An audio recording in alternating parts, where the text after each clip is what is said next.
Hi, everybody. Before I start my true crime live chats, I prefer to acknowledge the victims of the cases. In this case, it is John O'Keefe. He was a Boston police sergeant who raised his niece and nephew after their parents died in 2013 and 14. And then John died in January 2022 when he was found in the snow on a lawn around 6 a.m. Before we start debating the case details, just a general chat overview. I turned on slow mode, so you have to wait 30 seconds between messages.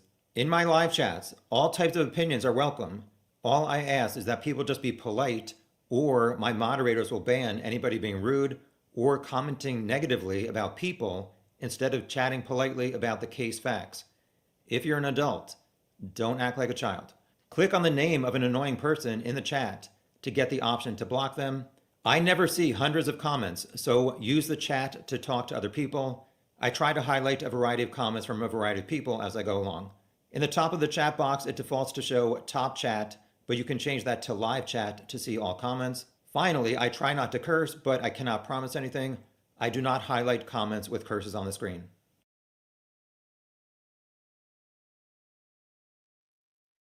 Hi, everybody. So here we go. This case I have paid a little bit of attention to over the past few years. Recently, over the past 10 days, I've been spending like pretty much every day trying to get caught up. It's going to take a long time. So I've not seen all the evidence, but I'm planning to make a video on it. And I want to hear back from other people. It seems to me like about 90% of people who are familiar with this case think that Karen did not do it. From what I've seen, I keep it real. It points more towards Karen than anybody else. So as you guys know from the Delphi case and my coverage of Missy Beavers, I make spreadsheets and I try to organize as much as possible. So I have some spreadsheets. Today, we're probably just going to do my spreadsheet where I list reasons for a person being guilty in one column, and another column, reasons against them being guilty. So as I said, this is just like a draft. I just want to hear what people's thoughts are at this point for those of you who know the case. I will, first of all, hi, everybody who's joining us saying comments. Yeah, I don't know what to think. So Karen was found not guilty a few days ago. The only thing she was charged with was driving while intoxicated, and she got 1 year probation for that. So this is her second retrial. There is a civil case by the family of John O'Keefe, the victim, for I think $50,000. They're suing her and I guess the two bars, which maybe for over serving Karen, which then she was driving. So at this point, I am not ready to make like a final verdict if I was on the jury, but there's some things that I cannot get past. So are we going to look at a spreadsheet or what are we going to do? I'll just wing it. No, let's look at a spreadsheet instead of me. Please stand by.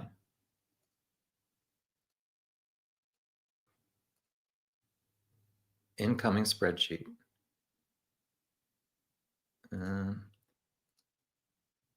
That's that one. Okay, take me off the screen. Here's what I can't get past. It seems like Karen and John arrived in front of this house. For those of you who don't know, they went to a bar. One of the couples said, my son is having a birthday party back at our house. It's a little after midnight. You guys can come back to our house if you want to just hang out some more, as the bar was closing. So these people agreed to go to this other local house, which belonged to a Boston police officer. A few other law enforcement agents were at the bar and went back to this party. As I said early on, John was a Boston police officer and he was dating Karen Reed for about 2 years. Their relationship was rocky, including that earlier morning. They're texting back and forth and calling, arguing about a variety of things. There was a lot of tension in their relationship. However, in the video surveillance from the bars that they went to that night, they seemed to be getting along.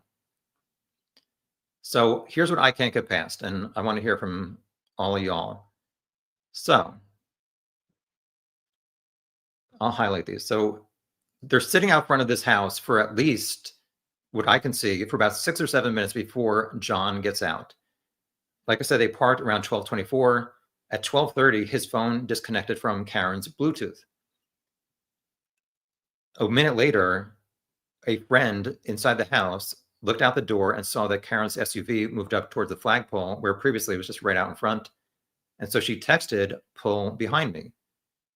After that, John's phone was in his pocket, and 12:31:56, it shows that John starts walking 36 steps, which is about 83 feet. It doesn't mean in one direction though.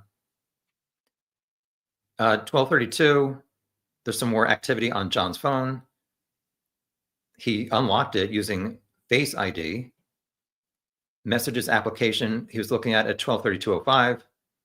John read Jen's text that said, "Pull behind me," and then he pushes the lock button at 12:32:09. So this is the part I cannot get past, where things point towards Karen and not people inside. So between 12:31:56 and 12:32:16, that's 20 seconds, John moved about 36 steps. Between 12:32:04 and 12:32:12, this is the time of an alleged collision between John and Karen's SUV, according to Dr. Welcher at a company called Aperture, based on a trigger event on Karen's SUV that was labeled 1162-2. It said Karen pulled forward 32 feet, shifted to neutral, then reversed for 53 feet at 74% throttle and 23 miles an hour for 8 seconds. John's health event ended at 12:32:16. About less than a minute later, his phone showed that the camera was blocked. So either it was in his pocket or something was blocking it, but his phone was found underneath his body by the flagpole outside 6 hours later. So I just can't get past all these events happening within like 20 seconds. John apparently gets out of the car. Karen goes in reverse at a high rate of speed. Then she leaves and John never moves again from near the flagpole. Also, people come up with these theories about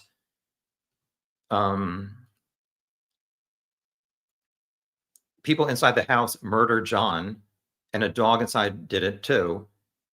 However, his phone data shows that he was never in the house. So let me get to your comments and see what you guys are talking about. I have some other photos. This isn't like a total, as I said, I'm not really familiar with this case. This is kind of like a draft. I want to hear what you guys think about this. Hi, Azul. I love your spreadsheets. Yeah, a lot of different opinions. It seems most people think she's innocent. All I ask is that you guys are polite in the chat. Hi, Sensei Wackadoodle. I watched both trials fanatically. And what's your final verdict? Bamasin did too. I honestly think Karen is innocent from the medical examiners and ARCA testimony. Yeah, so it seems like the testimony was that his injuries did not match a car backing up, and Karen's right taillight had some damage. There's this whole drama about whether that happened when she backed out of John's house to go look for him. We're not going to really do a deep dive on that part today. But as you said, apparently experts are saying that John's injuries were not caused by a car, and Karen was on trial for killing John with a car. So how can you say he's guilty if people are saying the evidence doesn't point towards that? Gangster Computer God, thank you so much. Love you, but this has been argued for 3 years. She did not hit him. 2 juries have agreed. Okay, well, please tell me how his phone never went in the house and all this stuff happened around the same time. Karen's car data showed that she went in reverse at a high rate of speed. And then she's apparently saying to people, I did it. I could have hit him. Did I hit him? And her story has changed over the years. I'm still compiling all of her different stories about what happened. Yes, in a spreadsheet. I think I missed this. Child of God, science does not lie. Well, which science are you believing? The experts, or are you referencing the data on the car and John's phone? Linny, Karen is innocent. Child of God actually says factually innocent. Hi, Carla. I just have no idea, but to me, it seems probable. O'Keefe died when Karen angrily drove off. Now, whether she absolutely realized it at that moment or not is a question, but I do believe. Yeah, so Karen left John a voicemail within 5 minutes of leaving that house. The contents was, John, I effing hate you. To me, that indicates that she left that house angry. Why was she angry? And why is she still calling him later, 5 minutes later, angry? In her anger, did she go in reverse after he got out of the car and hit him? I know that the data apparently shows that his injuries were not from a car. Jay White, thank you for your comments. It's a piranha under my community post. You obviously, I'm pretty sure I remember you think Karen is innocent. But please tell me like how I'm misinterpreting John's phone data and Karen's car data. Hi, Elizabeth. Did you watch the trial, all the evidence? If you see my scroll below, I'm trying to let people know I'm somewhat new to the case, so please allow me to not know everything. There was no car hit. Even the jury think John died inside the house. Watch juror testimonials. Well, where's this evidence that John was ever in the house? His phone never showed in the house. I'll show this real quick.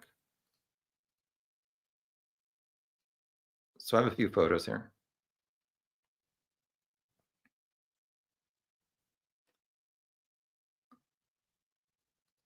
So here's one photo. This is John's location photo. The center dot shows where his phone was. In not a single instance was the center dot inside the house. So why am I supposed to believe that he went in the house and was attacked by people or a dog in the house? I know that the phone reception there was not that great, but there's still more evidence here.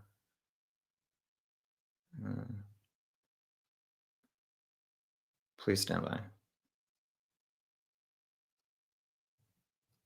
There are all these dots that were tracking John's phone as Karen drove. All of these data points of his location are on the street. They're not in people's homes. So it seems like his location data was correct. So I just can't get past, like, how is he supposedly in the house? I have one other similar thing I just want to show. It's a little more precise than that.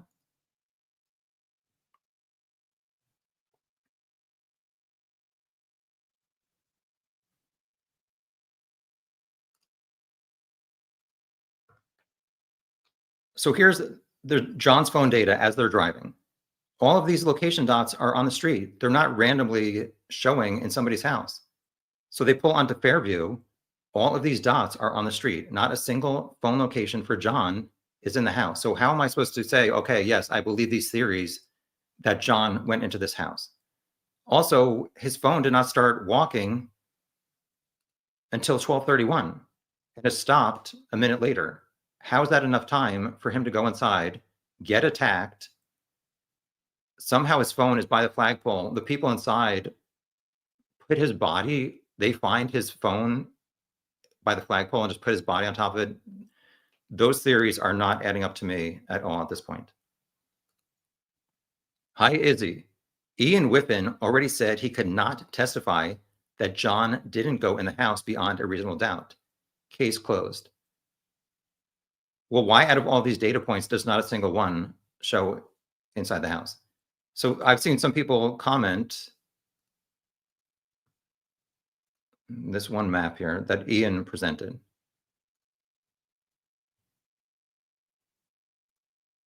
So people say that this radius of the white circle includes the house. So that could mean that John went in the house. This is at 12:30. The white circle is 12:38 and 16 seconds. The accuracy of John's phone was 18 meters at that point from that center point. It includes the house. However, a few seconds later, the phone accuracy got better to a 7-meter degree of accuracy, which is a smaller white circle in there. That does not include the house. So why are we ignoring the higher accuracy data point just to say, oh, John could have been in the house, when a few seconds later, the higher accuracy shows that he could not have been in the house. That's one thing that I'm not able to get past at this point. Hi, Cryptex. What do you think about this case? Lisa, hi, Lisa. Karen was furious that they were in Bella's mom's neighborhood. Yeah, so as I said, I'm not totally familiar with this case. Apparently, John dated a woman named Bella. And as Karen and John were driving to this house trying to find it, the friend Jen called John to give directions and said it's near Bella's mom. Apparently, Karen may have gotten, I don't want to say triggered, but did not like the reference to John's ex-girlfriend or something. So people are thinking she was angry and they were fighting about that in the car. To me, it just seems weird that they were outside in the car for 6 to 7 minutes before he even got out. And Karen's changing stories don't really add up to me. Elizabeth, even jurors think the Alberts and Higgins were involved in John's death, not Karen. Well, where's there like physical evidence to show that John went inside and that these people had this grand scheme to kill John? It makes no sense to me. Gangster Computer God, Karen did not hit him. It's absurd. Not even the medical examiner would agree he was hit by a car. And witnesses saw Karen in the car by herself. These facts were all gone over ad nauseum twice. Well, didn't one of them say that the interior light was on as they drove by? So some people said that that was John getting out around that time. I don't know. As I said, I have a lot to catch up. I just want to hear what your thoughts are. Cryptex, another crappy investigation like Delphi, different outcome. Yeah, I have a spreadsheet on police corruption and incompetence that's fairly long. It's still in a draft. I know. Is it true a lot of jurors already follow led by Turtle Boy? I'm not sure about that part. Hi, Sarah. Karen Freed, yay. Yeah, I mean, it seems most people in the chat think that she's innocent, but as I'm saying, like, I just can't get past certain data points here. Everyone involved is a victim of horrendous corrupt police. Well, where's your evidence? I mean, I've seen a lot of references to like the taillight being planted. However, there's video that shows her taillight was damaged even before she went to look for John and backed into his car at his house.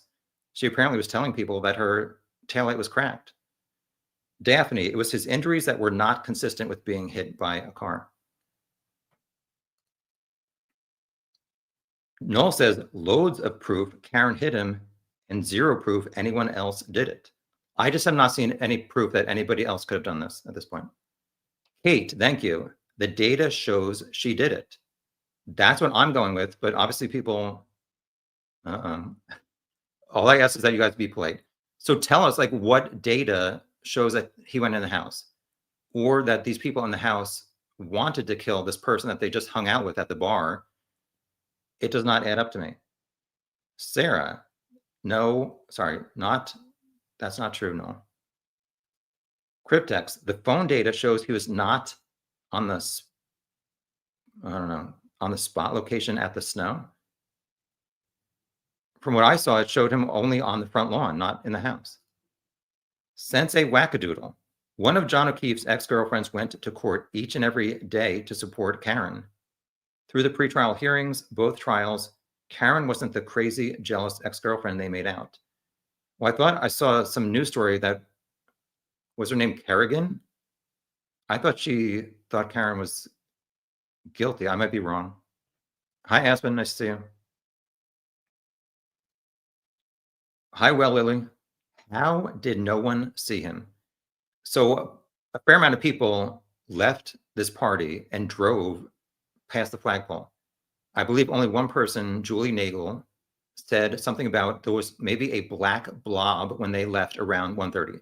So for those of you who know this case, it started snowing around midnight-ish. There's a video I saw of Karen driving around 12:16, I guess, through town. And it seemed like there was snow already on the street. And one of the attendees, Brian Higgins, said that he had a plow on the front of his Jeep. He said that he plowed the driveway at this party as soon as he arrived, just real quick.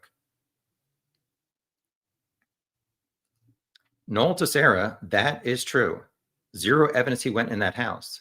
Number one injury, getting hit 24 miles an hour, is head trauma, not broken bones. Yeah, I still have a lot to look into to see what adds up and what does not, and hear all the testimony of the experts. Hi, Candace. The phone data showed he took 78 steps after his phone had stopped. Let me look at my spreadsheet. John's phone moved 36 steps, 84 feet between 12:31:56 and 12:32:16. End of health data for John, health event, 12:32:16. Karen's car went in reverse between 12:32:04 and 12:32:12. To me, that's so close in time.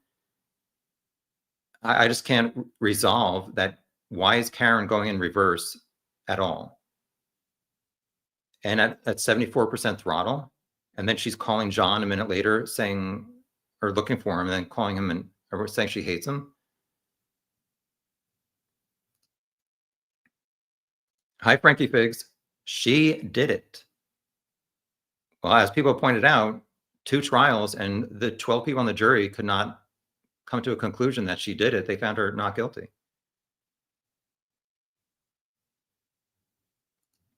Elizabeth, if you can't be bothered to sit through the trial and watch the evidence, how can you decide? I'm in the process of doing it. I'm saying that this chat is looking for information from people who are more knowledgeable as I go along.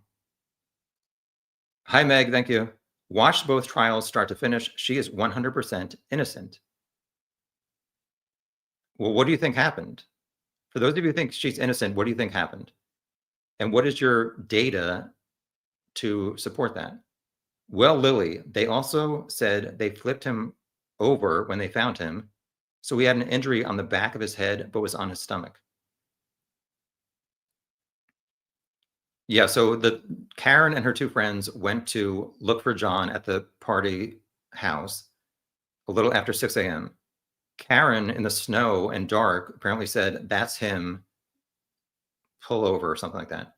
So Karen runs out, and there was mention that they flipped him over and started like wiping, I guess, snow off of him and trying to revive him, but it was not successful. I don't know. I just find it weird, this timing, and then his phone found under his body near the flagpole that did not move after 12:32.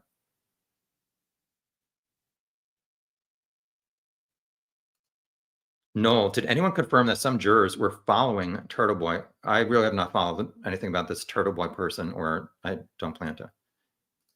Jay White, Dr. Welcher was not credible as an expert. Why do you say that? And the defense experts were credible. I'm not questioning you. I'm just asking you what your reasoning for that is as I watch that stuff. Kate, the medical examiner, first trial, said his injuries with being hit by a car and then falling to the ground. How do you guys think this played out if she truly did hit him? He gets out, starts walking on the street. She's angry and goes in reverse and sideswipes him. We know that he was carrying a glass, which was found shattered. I have this spreadsheet. I'm not sure if we're going to get to it. My reasons, I guess we'll get to it in a little bit. Reasons why I think Karen might be guilty and reasons not. In his sweatshirt, there were apparently plastic that matched Karen's taillight. However, it seems like a lot of people's explanation for this stuff is the police planted everything. Child of God, expert with, or maybe that was Whiffen, Ian Whiffen, expert Whiffen said that the science and digital evidence shows that he could have potentially gone in the house. He did not say he never went in the house. Well, I'm just saying that the phone data that was presented never showed John's location center point in the house, unless I'm missing something. Gangster Computer God, you have to watch the last trial. Her story did not change. There is so much. Well, her story, I have seen interviews where her story changed. Why are you referencing the trial? I'm talking about like TV interviews and stuff. Daphne, maybe he happened to drop it on the way in and didn't know it. The glass that he was carrying, or the phone? Oh, the phone. I don't know. So he drops the phone near the flagpole after Karen leaves and she's cursing him out. He goes inside, gets killed, gets attacked by a dog, and the people inside then say, let's just put his body on the front lawn. And they just randomly happen to put it on top of his phone. Well, I guess some people were saying that Jen inside butt dialed, or she said she butt dialed him 5 times. And I guess somebody said that was her trying to find out where his phone would ring. I don't know. This stuff seems like the conspiracy stuff seems kind of unbelievable to me. Arca's chicken gun. Hello. Science is testable and repeatable. So what is the science in this case that you find most convincing? Hi, Marie. First jury, the majority thought guilty for manslaughter. Well, Lily, Cash Daddy. So I am learning the nicknames in this case as I go along. I think it's Crash Daddy, one of the experts about the car crash from maybe Arca or Aperture. I think it's Arca. Crash Daddy seems more credible than Welcher. So I guess was Crash Daddy for the defense and Welcher's for the prosecution. Also, those of you who know me from the Delphi case, Auntie Gull was the judge in that case. And apparently in this case, it's Auntie Bev. Oh, Lordy. Child of God, the expert witness said that he could not rule out that John did not go into the house based on his investigation. He left room for that potential. Well, Lily, could he have not just fallen? Yeah, so other than if Karen did not hit him and he did not go inside, anybody have any third theory after John gets out and walks a little bit? How does he fall and stumble to the flagpole and drop down and some random animal during the snowstorm starts scratching one arm? I'm not sure. They said they found vomit on his clothes. Sarah, because he got out of the car earlier than that, she sat outside for like 5 minutes or so. He walked up and down 3 flights of stairs. The injuries simply don't match up. Well, what I saw, that the 3 flights of stairs happened while they were driving. It matched up with the Waze information. I'm looking at my spreadsheet. So 12:21:10 to 12:24:22. John's phone moved 87 meters, 80 steps, and 3 flights of stairs, which people said that was John going into the house and then getting attacked. But he was in Karen's car in an area with changing elevation of 3 meters or more as they were driving. At 12:24:26, John closed the Waze app, and at 12:24:38, Karen's SUV finally came to a stop at 0 miles an hour at 34 Fairview. So the 3 flights of stairs, at this point, I don't believe that is him in the house based on the phone data and the Waze data. Because he got out of the car earlier than 12:31.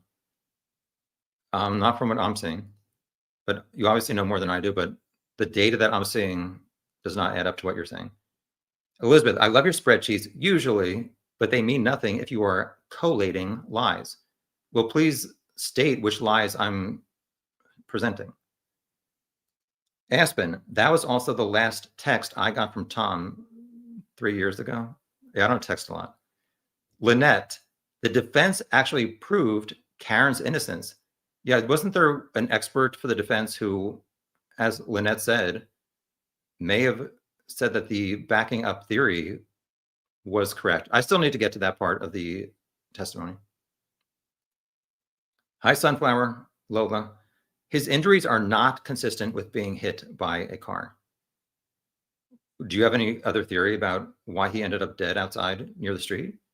Arca's chicken gun. John left her to watch his kids while he was partying.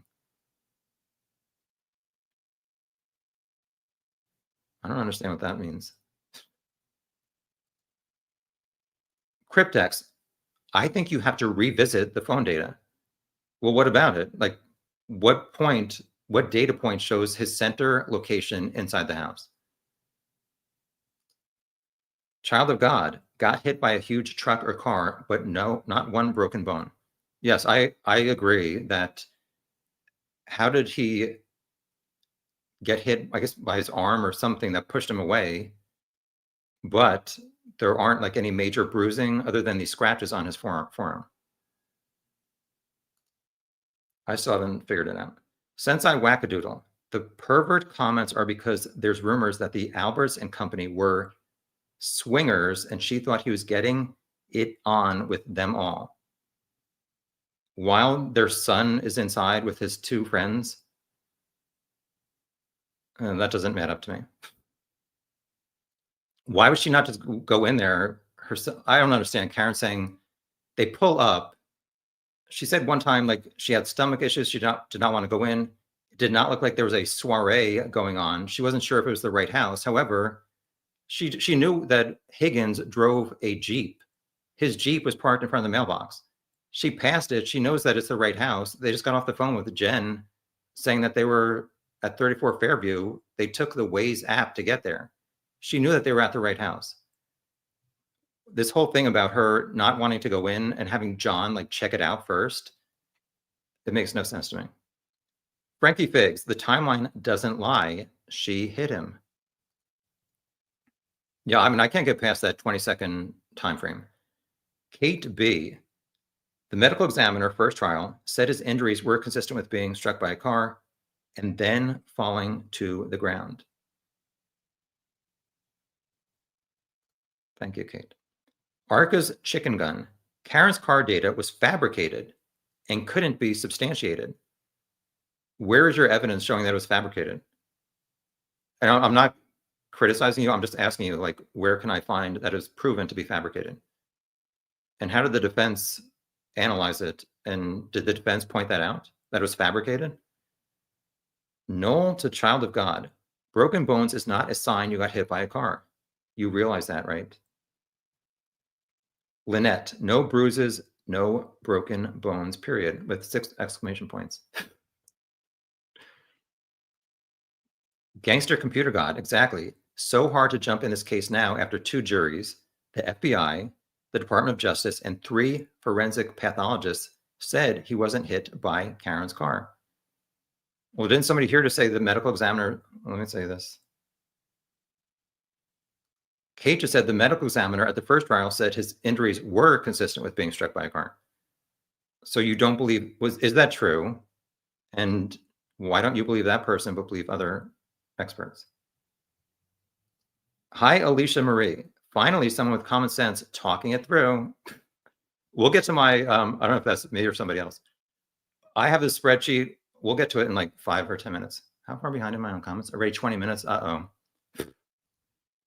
Sarah, she left angry because he left her sitting outside and didn't go back for her. She didn't want to go in the house. She didn't want to go in. The house looked dark and Higgins was there. He was going in first to make sure, okay. That doesn't add up to me. It seems stupid. Like, why was she not that you're stupid, but the Karen saying she wouldn't want to walk with John inside? I just don't understand that part of it. Meg, it showed he walked up 3 flights of stairs. I don't know if your comment was before I showed that the Waze data showed that they were driving during that event, and they showed a map, a topographical map at the trial showing that the elevation changed 3 meters or more to indicate a flight of stairs. As far as I've seen, the flight of stairs on the Apple Health data is only when the elevation changes about 3 meters or 9 feet. This map showed that there were a difference of 3 meters as Karen and John drove from the bar to the house. Hi, Carla. I know all about this case after watching both trials. With an acquittal, it's fair to say that there wasn't enough evidence. The science and physics doesn't support that Karen is guilty. Okay, but so then what do you think happened? Daphne, the problem, Tom, was the prosecution could not prove beyond a reasonable doubt. Therefore, she was not guilty. Bottom line. Okay, but that's in the court. What happened in reality? I'm going to show my spreadsheet, my reasons for and against, and you guys can complain about it. Here we go.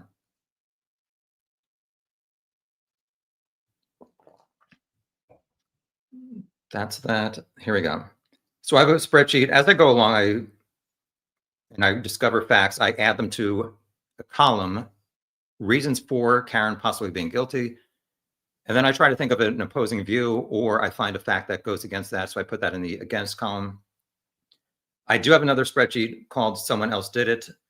I'm not going to review that today. Tomorrow I'm doing live chats again for people who could not join today. And maybe we'll focus on that tomorrow. So this has about 35 entries. I'm just going to go through this and then I'll get to your comments. So for people who are not really familiar with this case, there was a lot of tension in their relationship, including most of January 28th before they met in person at the bar, which the surveillance videos did show them getting along at the bar. So from what I've seen, at 12:24, Karen's car parked in front of the house when it came to 0 miles per hour. That was according to Ian Whiffen. John's phone location data showed he never went in the Alberts house. 8 people inside and 3 people outside said John and Karen never entered the house. Opposing this on the against column, some people state the location data radius showed parts of the house. But as I showed earlier in this live chat, that was only when the signal and accuracy was bad. As the signal improved, it showed John's phone was only outside, not the house, the garage, or the backyard. So at 12:31:56, John's phone started to move 25 meters, 84 feet, 36 steps. It doesn't mean in a straight line. 12:32:09, John physically pushed a button on his phone to lock it. Between a little bit before that, 5 seconds, 12:32:04 to 12:32:12, over 8 seconds, Karen went in reverse and put her foot on the gas at 74% throttle and apparently went up to 23 miles per hour. I've seen a few comments. I did not put this in the against column. Some people said that when Karen's SUV was put onto a tow truck, the driver went in reverse and the tires slipped on the snow. I guess some people are saying that maybe that event happened and that triggered or showed as 23 miles an hour. I still have to look into that. So at 12:32:16, John's phone stopped moving near the flagpole and was found under his body 6 hours later. Opposing this, several people drove by at after 12:32 and did not see a body other than one of the party goers, Julie Nagel, apparently said she saw a blob near the flagpole when she left around 1:30. In 20 seconds, John started walking. Karen floored it in reverse, and John's phone never moved again from the flagpole area where the phone was found under his body at 6 a.m. I can't get past that. I say that's one of the biggest things I can't get past at this point. Opposing that, in combination with this data and John's, maybe not opposing it, in combination with this data and John's phone location never in the home, I cannot think of any other scenario that makes sense. I understand experts said or stated John's injuries are not associated with the car accident, but all other theories that I have seen do not have actually any solid evidence to provide a alternate theory. I know that the defense does not have to prove Karen is innocent or prove another theory, but outside of court, I'm just trying to figure out what the heck happened. So 12:33:14, John's phone camera was blocked and never used again or moved again. Same minute, 19 seconds later, 12:33:35, Karen called John. 12:36, Karen's phone connected to John's home Wi-Fi. I've seen a few different videos trying to figure out how long it would take from Fairview to John's house at One Meadows. Google Maps and Bing show 6 to 7 minute drive. I watched one YouTube video, it's like maybe over 7 minutes, but this person got stuck by a bus, some other cars, and 2 red lights. I saw another video that shows the route can be traveled in 3 minutes and 40 seconds. So at this point, I'm not thinking that Karen was unable to travel from Fairview between 12:32 and 12:36. 12:37, Karen called John, left a voicemail saying, "I hate you," which to me indicates she left Fairview angry. Obviously, I mean, there's no debating that. John's injuries were mostly on the right side of his body. However, against this, the car's data did not indicate a collision. And as a lot of you have been saying, the experts have said his injuries did not match a car accident. Number 15, reason for Karen possibly being guilty, taillight pieces were found near John's body. So this taillight is a huge part of this case. And whether it was cracked, whether the police planted it at the scene, etc. I'm still working on this part. So against this, how did John's body crack the light, but his injuries were not as severe to really indicate that it could happen? No taillight evidence was found at the scene until around 5 p.m., and Karen's SUV was delivered to the Canton Police Department around 5:30. So people are saying that somebody from like either Proctor, who's an investigator in the case, cracked her taillight even more once they had possession of it after 5:30, then took those pieces and planted it at the house where his body was found. So I wrote here, many more pieces were found at separate times by various officers over the next few weeks. But against this conspiracy framing planting theory, why not just plant all of it the first night if they were framing Karen instead of doing it randomly? I just don't get that part of it. There were allegations that Proctor, the investigator, planted these pieces, but his and his supervisor Buchanan's DNA were tested and not found to be on Karen's taillight. Obviously, you could say that they were wearing gloves or whatever. Number 16, John's DNA was on Karen's taillight. Nicholas Bradford from a company called Bode Technology said, quote, "It is at least 740 nonillion times more likely to be observed if it originated from John O'Keefe and 2 unknown unrelated individuals than from 3 unknown unrelated individuals," end quote. Noting that nonillion is a number with 30 zeros. It could also be said that John obviously spent a lot of time with Karen, so his DNA could have transferred at an earlier time. Next, this is pretty incriminating in my opinion. Microscopic red and clear plastic fragments were found on John's clothing, consistent with material from Karen's broken taillight. Against this, it was collected weeks later and passed through investigator Proctor before going to the lab, with no documented chain of custody until a month and a half later, March 14th, 2022. So again, people are thinking that maybe Proctor somehow pushed it into John's t-shirt.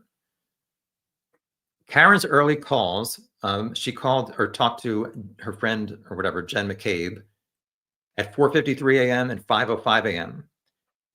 It was mentioned that Karen said she cracked her taillight. So how would Karen have known that if she drove to John's, how would Karen have known that if she drove to John's and walked in the door after parking in John's garage at 12:42 a.m. without even inspecting her taillight and knowing that she cracked it? What would be the reason? Karen never had the chance to see her taillight because she returned to the garage to leave at 5:07 a.m. to drive around looking for John and then to get Jen. And the 5:07 is when she tapped John's car backing out of his garage. So some people say that the taillight cracked when she pulled out at 5:07, but it says here, even before that, she was mentioning her taillight had some damage. Karen spoke to Jen twice before discovering John's body. Apparently, according to Jen, which some people say she's a liar, Karen said that they got in a fight and John did not come home after Karen left John at the Waterfall Bar. Jen told Karen she saw her SUV on the street at Fairview. And that is when Karen said she could have hit John and talked about her taillight. This was all before Karen backed into John's car at 5:07. So why is Karen saying she last saw John at the bar? And also I heard her say maybe he went back to the bar, maybe they opened it after hours, which to me, that doesn't add up, sister. Jen testified that when she drove back to John's house with Karen and her friend Kerry, Karen showed her and Kerry the taillight, but the Ring video showed they all went inside without hesitation and without inspecting the taillight when they arrived at John's house. So I wonder, could the three of them have looked at this taillight at a different time? There was no video shown of them departing John's for Fairview to indicate if Karen showed them later. To me, that would be really important for the prosecution to show the jury. So where is the video of the three ladies leaving John's house before 6 a.m. and what does it show? Did Karen show them before she left Jen's house at around like 5:40 or something? That is not what she testified to. On ABC News, Karen said, quote, "I had told both Jen and Kerry that I cracked my taillight. And I said, I just hit my car on top of everything," end quote. "But I didn't look at the damage." And both women said, it's cracked, calm down. You cracked your taillight, you're okay, let's go look for John. So that's before 6 a.m.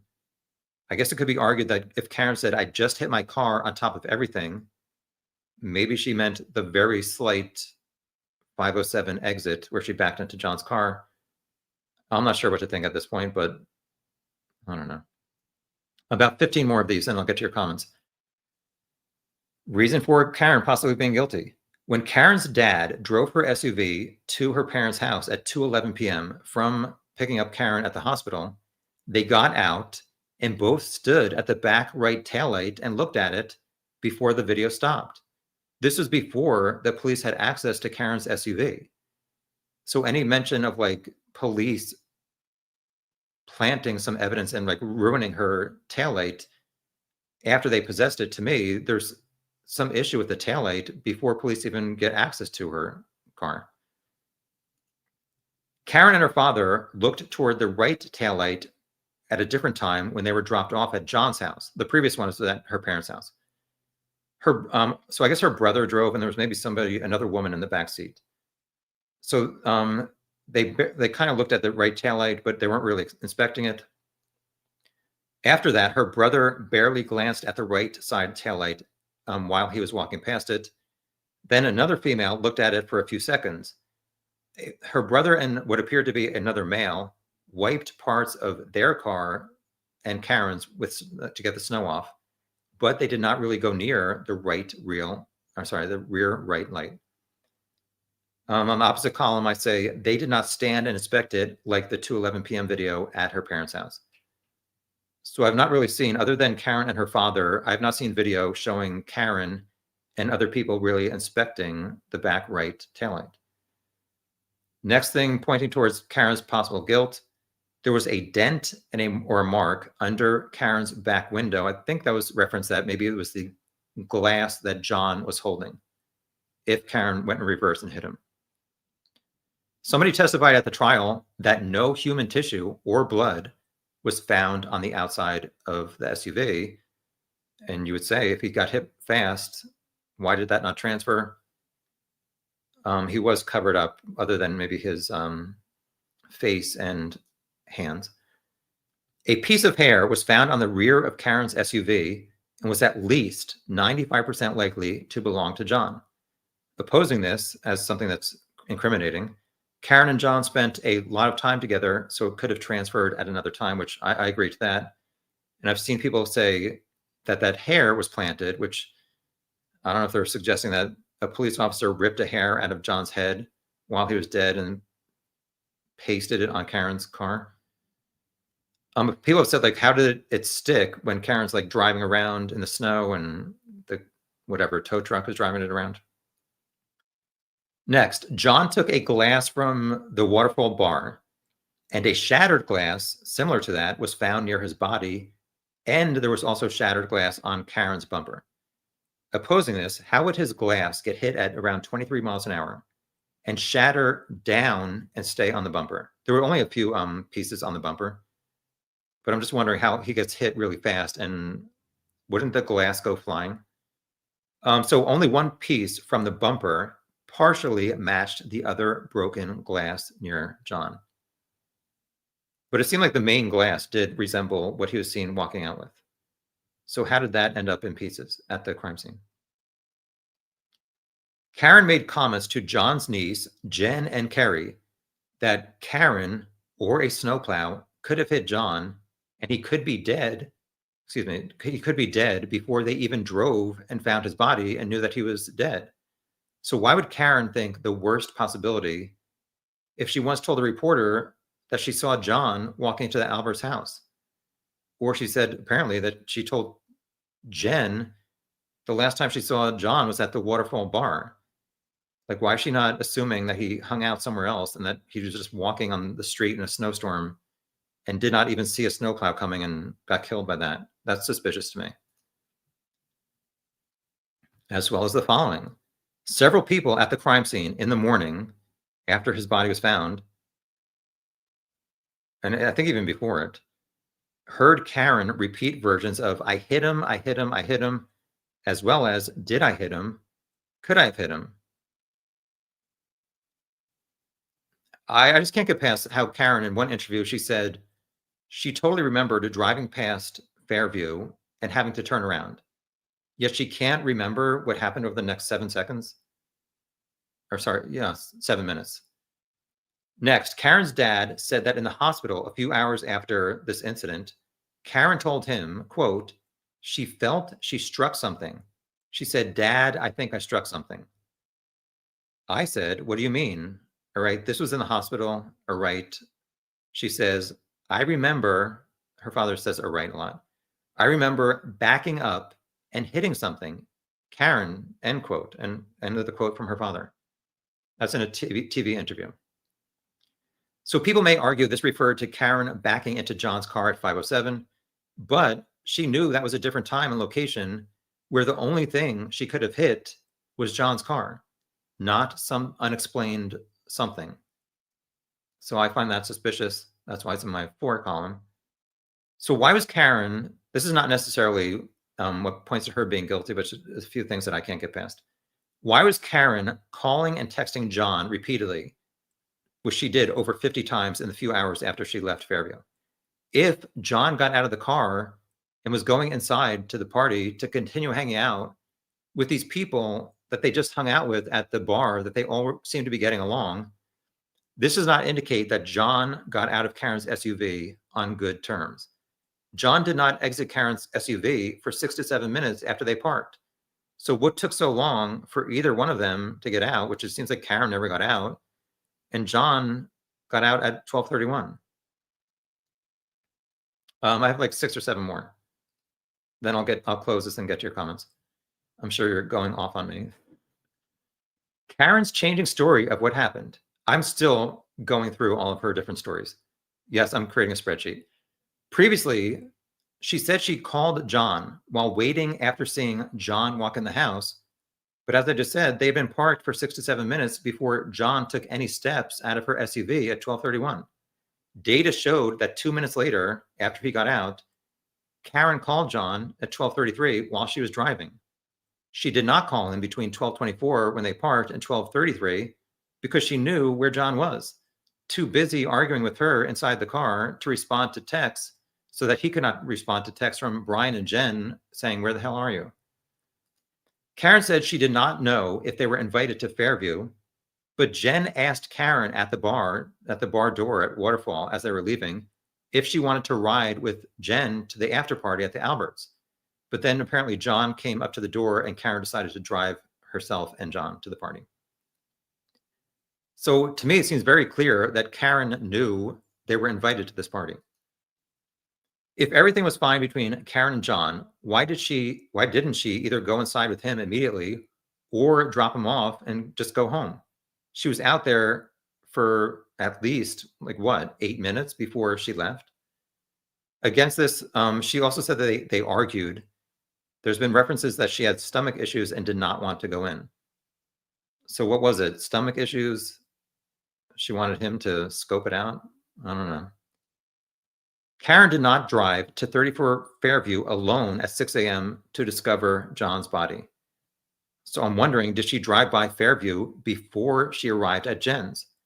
I did see some data about this, and surveillance cameras within the town showed that Karen was driving near some bars, where they had been previously that night. In her 2020 interview, she said, "I was going to drive around in the 2 square miles that we spent the preceding night. After about 20 minutes of driving around, I go to get Jen McCabe at Jen's house. So in the other column, this does not prove that she drove by Fairview alone, I guess between like around 5:30 a.m. before she got Jen. And it does not prove that she knew John was in the snow before she arrived at Jen's house.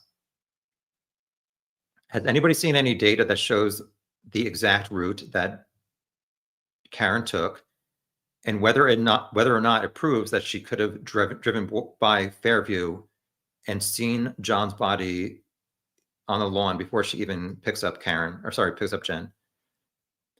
So in this John's Ring surveillance video of his driveway, the friend Carrie, her left window of her SUV was covered in white snow, and possibly it was tinted. So how did Karen see John as they approached Fairview in the snowstorm? I did not enter this in the opposing column, but I have seen things where Jen McCabe said Carrie was driving, Jen was in the front passenger seat, and Karen was sometimes sitting and leaning forward in the in-between middle seat from the back. I'm just curious to know, when Karen said that she saw John, was she looking out the passenger window, or did she see it as she's like leaning forward from the middle seat? Anybody have any clarification on that? Karen told the police that she made a 3-point turn when she dropped off John and left Fairview. But when she was asked to recall how she left the scene, again, during her police interview on January 29th, the interview was terminated. So why does she not want to continue talking about it? A lot of people talk about the John's right arm and the marks, possibly being from a dog attack. In the left column, I wrote, no dog saliva or dog DNA was found on John's arm to indicate that he was bitten by a dog or attacked. In the other column, I have experts testified that John's injuries were not consistent with a car accident, but could be dog bites on John's arm. Also, this weird fact, it's a fact, pig DNA was found on John's clothing. I have not gotten to the point where I know exactly where. Do you guys know where the pig DNA was found on John's clothing? Some people argue that pig DNA could be from a dog, specifically the German Shepherd inside the Albert's house, eating a pig ear as a snack. But to me, okay, I mean, we'll ignore that his phone never went inside the house. But it seems odd that only pig DNA would transfer after a dog was biting somebody repeatedly, but the dog DNA or saliva does not transfer at all. I can't get past that at this point. Any other theories about the pig DNA? Some people said he went out to eat and maybe wiped his shirt or something. I don't know. What do you eat, a BLT? 2 more, and then I'll get to your comments. In mid-January, Karen, this is not really necessary guilt, but just something I was thinking about. Mid-January, maybe January 15th or 16th, Karen planted a kiss on Brian Higgins when he left John's house after watching a football game. Over time and text messages, Karen said she was happy with John, but things have deteriorated. Karen said she would have hooked up with Brian. Karen, after they arrived at Fairview, Karen would have seen Higgins' Jeep there at the mailbox. So I'm wondering, did she refuse to go in because she did not want to be close to Higgins again, and she could not avoid him like at the waterfall? So Higgins testified that at the waterfall, Karen did not greet him or talk to him at all. He texted her something, I think, well, it's unknown when I'm sure she read the message at some point because she texted the next day, John died. I'm not sure if Karen was afraid to go inside because she did not want to interact with Higgins. Here's a crazy theory that I'll preface that with. Were they arguing and Karen did not want any interaction with Higgins and John, which they interacted at the waterfall? So did Karen floor it, trying to get John to not even go into the party at all because she did not want to risk Higgins possibly revealing that they had kissed? And Karen had said that their relationship wasn't that great. All right, I know that's a crazy theory. Finally, and not necessarily evidence of guilt, at 1:27 p.m. later that afternoon, Karen Googled DUI attorneys Apparently, Investigator Proctor called her at 1:19. I understand against this, anyone should call an attorney if they drove drunk and just talk to the police. So I am now 50 minutes behind comments, so bear with me.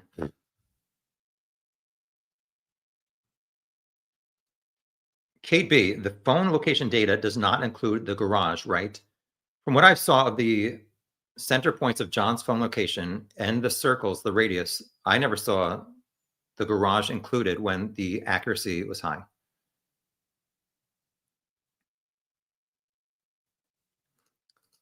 Sarah, you're using the wrong data. This data has been disputed many times by real experts. All right, well, if you're watching it now or in the comments below, please point me towards where the real data is.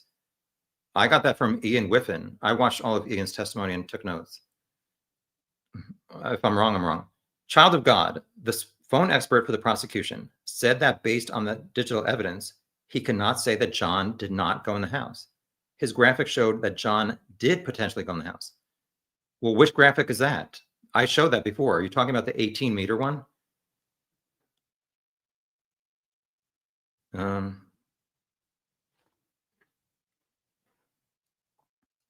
Let me just show this real quick.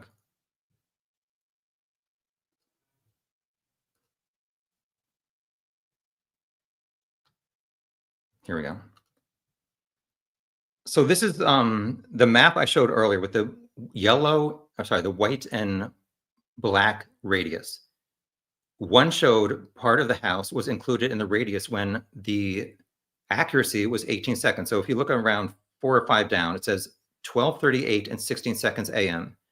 On the right column, it says the accuracy of the phone signal was 18 meters. So it showed that 18 meters from the center circle, which is on the lawn of John's phone, could include the phone. That's at 12:38:16. And as you go row by row, it's as the seconds go by, the phone accuracy gets better until 12:38:21, when the phone had the best accuracy, which was 7 meters around. That 7-meter radius did not include any part of the house. So where are you guys going to point me to showing that John could have gone in the house?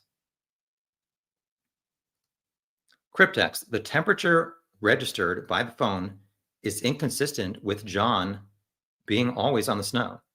From what I saw, his phone temperature, which was not tracking the temperature outside, it was tracking I think the battery phone or something inside his phone. That consistently went down. It did not really indicate to me that he went inside a house that had the heat on when it was winter and snowing. Alicia Marie, he never went in the house. That's what the data is telling me, but people are saying he did. Like this next comment. Arca's chicken gun. I know what Arca is. What is chicken's gun or chicken gun? He went in the house and was killed in a fight, attacked by their dog. Well, where is your evidence of that? So as I approach these cases, which luckily I haven't really paid attention to a lot of them, I approach like the third party, whatever, perpetrators. There's two things. In order to be charged with a crime, a police officer has to gather evidence and bring it to a prosecutor who says, okay, there's enough evidence here that we can take time and money and the prosecutor's reputation to bring this person to trial and convince 12 people of this theory or whatever that's backed up by evidence. Also, if I'm on the jury, what evidence is going to be presented to me that John was killed, first of all, was in the house. Anybody in the house had a reason to attack this person that they just happily hung out with previously. Any evidence that there was a dog that did this. I mean, I've seen theories that Colin Albert, the high school senior nephew of the homeowner, killed John in the house because something about Colin, this high school kid, at one point he lived maybe a few houses down from John O'Keefe. The vague rumor that I remember, again, I don't know all the facts of this case. Somebody said like Colin maybe cut through John's property. John did not like that. Colin maybe left beer bottles or beer cans on John's property, and there's some kind of animosity between John, the victim, and this high school senior. I saw this video where Colin, I actually did watch all of Colin's testimony. There was a video played where Colin, when he was in high school, was threatening to beat up he played ice hockey, I think. And so there was like some back and forth between high school douchebags, like saying they're going to beat each other up. Like, what evidence are you going to show me that Colin is inside this house, which the evidence I saw, he got picked up at 12:10, which is even before Karen's SUV turned on at the Waterfall bar to leave. So like, there's a bunch of people in this house, including Colin. John walks in, Colin attacks him, and everybody just stands around. And like, they're not like, oh, maybe you shouldn't do that, attacking a police officer. Then he's found dead, and they put his body on top of his phone, which has not moved from the flagpole since 12:32. I'm not convicting Colin based on that evidence. So what's your other evidence about that or anybody else inside the house? Sensei Wackadoodle, thank you. I like your screen name. And hi to your dog. And everybody else's dog and cat. That's their avatar picture. Also, the Commonwealth, which for people outside the US, it's pretty much like the state of Massachusetts, right? Essentially, the Commonwealth prosecution did everything they could to block the defense from submitting evidence. Yeah, I have not gotten to that part yet. Can you guys, either the comments below after this live chat, hopefully ends fairly soon, give me some evidence of all this stuff: police corruption, police incompetence, your theory of what happened, not just theories, but I need like facts and actual data. I guess it was Sarah saying I have the wrong data. Please point me in the direction of the right data. Gangster Computer God, if you want to know, watch the trial. I'm in the process of doing it. This is just like a fact-finding live chat. There are a ton of experts, including ones hired by the FBI, exonerating her and explaining the state nonsense. All right, I'll watch that. Thank you. Cryptex, the temperature data registered by the phone. You already said that. Sorry. Aspen Connor, watching the Celebrate expert testify gave me flashbacks to the Delphi trial. I think that was Ian Whiffen. I found his data and conclusions to be believable. Like, what should I be looking at to go against it?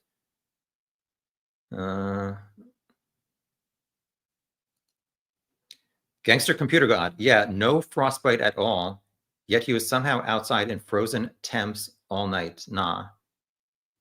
So how do you explain his phone being next to the flagpole 12:32, his body being found on top of that phone at 6 o'clock? And again, I'm not like criticizing people who have a different view. I want to know like what you're basing this on and like what data is to support that. Frankie, yeah, Tom, and everyone in the Commonwealth was in on it. Don't you know? I mean, this does seem to be a huge conspiracy theory if it is a conspiracy theory or a frame job. Jay White, I think that the problem is that Tom is piecemealing the evidence and not looking at all of the testimony. As I said, I'm going through the testimony currently. However, what am I wrong about so far with this data? And this like 20 seconds where John gets out of the car and starts walking. Karen goes in reverse. John's phone stops moving, and Karen calls a minute later. Sarah and Noel, if you right-click somebody's name, you can hide somebody from seeing their comments. Child of God, Tom, are you disputing the 227 search regarding how long to die in the cold? Yes, I am. I watched that testimony. I believe that Jen McCabe, searched that at 6:23 and 6:24. It makes no sense to me that she was part of some murder of her friend and cover up, and that she goes home and is searching sports schedules for her daughter's games. And then after that, like 2 hours after the murder, she's like, oh, let me look to see how long it takes to die in the cold. Why would she be searching how long to die in the cold if they knew he was already dead inside the house? Also, the timing of 6:23 and 6:24 makes a hell of a lot more sense to me that she would look up how long to die in the cold when they just found him dead in the cold 20 minutes earlier. Also, her phone, obviously those two searches, how she spelled it was incorrect. To me, that's more indicative of being out in a snowstorm, trying to type on your phone, being cold. I don't know if she did it maybe it's in the back of the car, but still her hands must have been freezing or whatever, compared to somebody in their bed at night. So yes, from what I've seen, I believe Jen looked up how long to die in the cold after they found John at 6:23 and 6:24. I watched Ian Whiffen demonstrate how that data shows when you open a browser and then you look at other sites later, it shows the earlier browser time. I've not seen anything to corroborate Jen searching this how long to die at 2:27 a.m.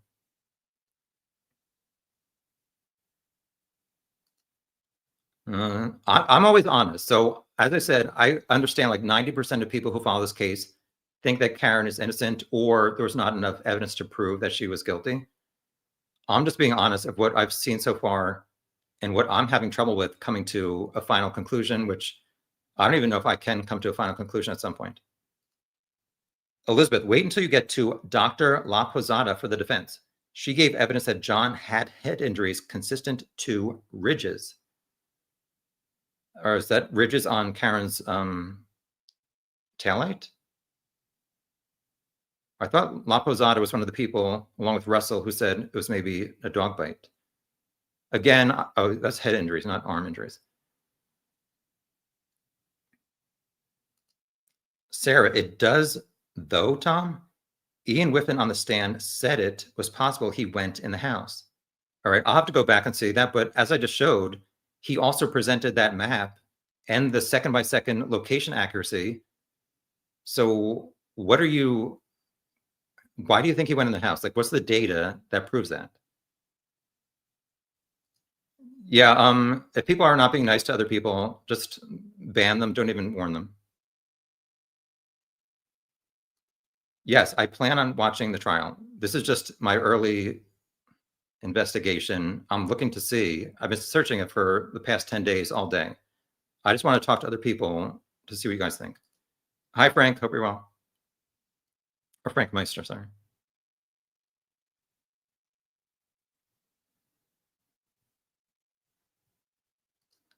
Frankie Fig says the 227 search did not happen. Even the defense abandoned it. Hi, Carrie. Would love to see luminol sprayed in the garage and house. So luminol is something that if you spray it, it will show any kind of blood. I've seen references to people saying, well, the Alberts sold their house. They got rid of their dog, which is, to me, that was like 3 months later after it got into a fight with another dog and injured the owner or whatever. And they said something about the basement was repaneled or something, but it was referenced that there was some kind of water damage in the basement from, I don't know, a toilet above or something. And they sold the house. Like, to me, I don't really find it suspicious that they sold the house. They said their kids were older. I know that it had been in their family for many years and a few generations. I just don't understand, like, if you're guilty of this, wouldn't you keep the house so people couldn't like start investigating inside of it? It doesn't add up to me. Like, what's the motive for? Should I go down or up? What's the motive for the people in the house to kill John? Like, can you give me some like logical explanations that somebody in the house killed John? That's one of the things I'm asking for. Daphne, he could have been attacked by the German Shepherd and fell onto a step, hitting his head. Tom, they never searched the house for evidence, so we can never know what happened, but he was not hit by a car. At this point, as I said many times, I cannot go back. Like, how am I supposed to think that he was in the house falling or even near Chloe, the dog, the German Shepherd, when his phone never showed a central point inside the house, or even when it was on the lawn and the accuracy was high of its location, it never included the house.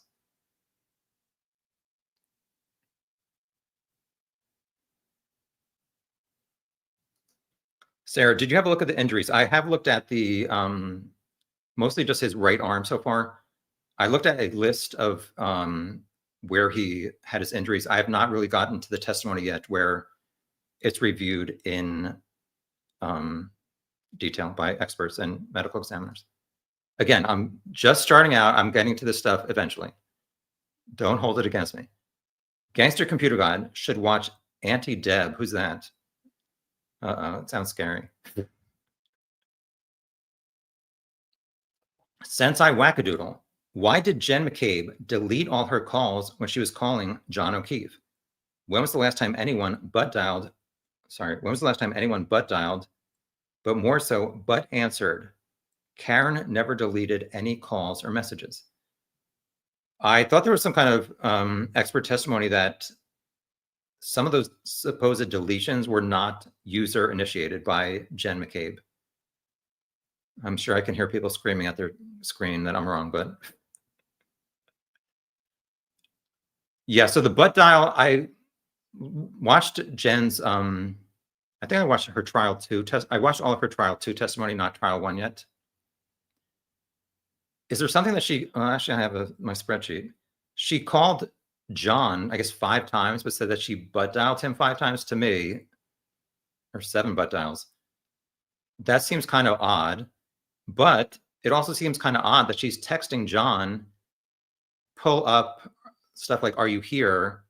during the time that he wasn't even there. So it's like, why is Jen sending these texts like immediately as like some people inside start attacking John? Jen thinks, oh, let me start texting John like he never came in, so we have an alibi to murder this person we were just hanging out with. That makes no sense to me.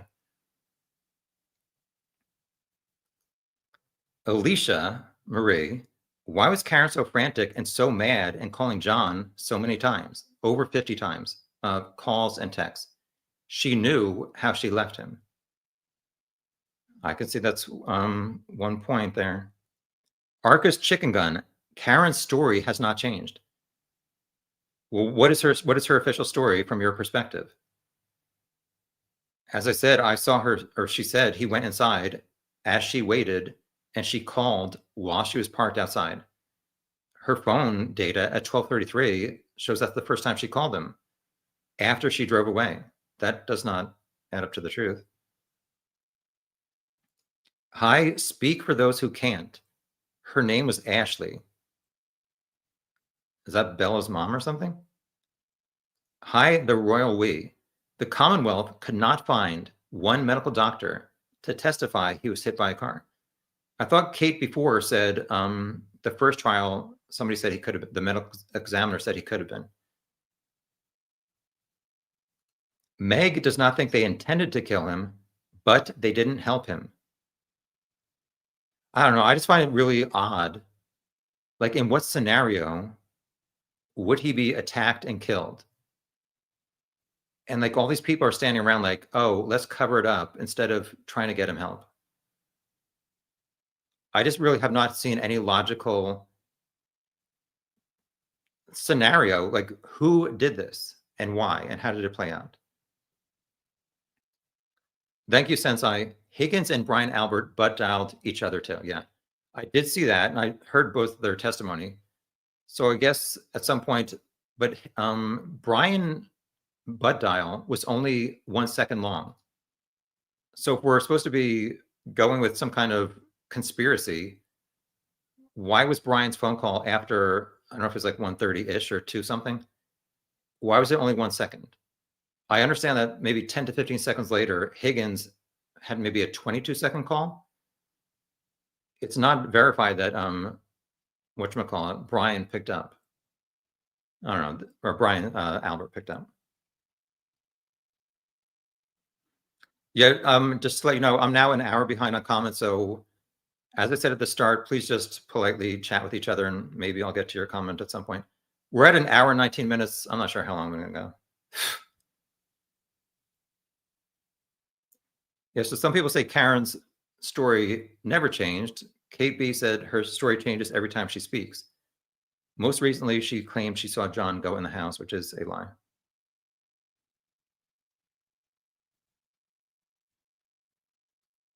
Candace says John's phone was manually locked at 12:32:09 by pushing the side button. Yes, that's what I've seen. That was the final lock event. The last steps were 83 feet from inside the house to where he was found. Mm.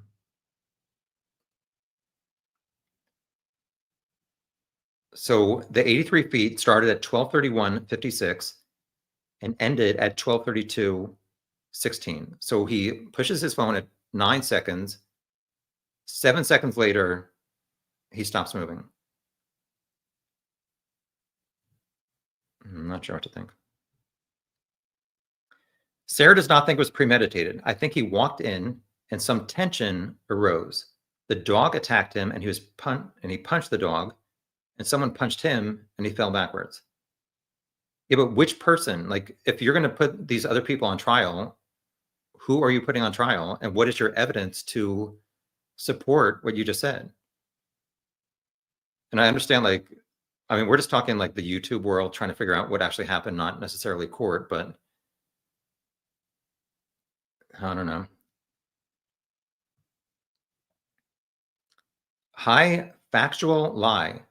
Can you explain why John's phone disconnected from Karen's Lexus at 12:30, meaning he was out of range? Either Karen drove off Karen drove off at 12:30 or soon before that, or John went in the house. I don't think John's data showed that he physically disconnected the Bluetooth at 12:30. And actually, I don't have an answer. So at this point, I have seen references to the 12:30 disconnect from Karen's phone. But I've also seen this event with Karen going in reverse is at 12:32. So I keep it real. I don't know how to resolve the 12:30 disconnect from the phone. And then 2 minutes later, Karen's going in reverse before she seemingly leaves.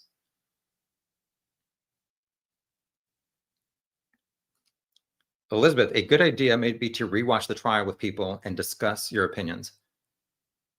That's going to take like every day for 2 months. But it's a good suggestion. Jay White, Tom is doing what a normal person might do, believe the prosecution data as if it was collected like a competent and honest department would do. Well, where's your evidence that the phone data from John or the car data from Karen is incorrect or was tampered with? Lynette, you're not going to change people's minds that believe Karen hit him. Conspiracy, just like the cops. I'm not trying to ever change anybody's opinions. I just share what I think and what I found.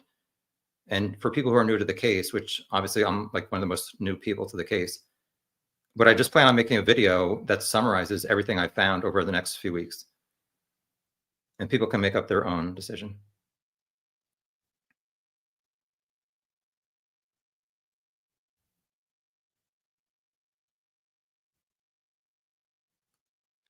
Gangster Computer God, you have to also look at the Sandra Birchmore case. It involves the same department and is likely why the Department of Justice was looking at this case. Yeah, that case, Sandra Birchmore, if you don't know, I don't know a lot about it, but I searched it a few days ago. Very quick summary. I think when she was 15 years old, she participated in a police, like, whatever, junior academy. She ended up like hooking up with at least 4 of the police officers over the next, I think one of them started having sex with her, excuse my language if people find that offensive, when she was 15. She died when she was 23 and pregnant, which is soon after she apparently told one of these police officers that the child was hers. I just Googled this case a week ago. The police officer is on video walking out of her apartment building within a few minutes after her phone stops moving. And apparently DNA testing showed that the baby was not his, but apparently he thought it was after she said it was. So it seems like that police officer killed Sandra Birchmore, from what I've seen, the very limited evidence. So you're saying that there is some corruption. Was that the Canton Police Department, though? I forget which town that's in.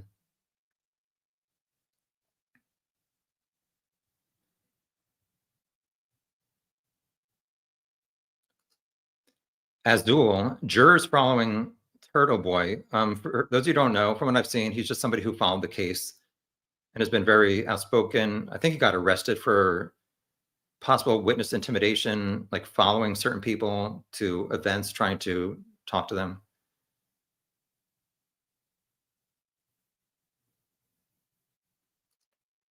Meg says she did not tell anyone her taillight was cracked until after she backed into John's car.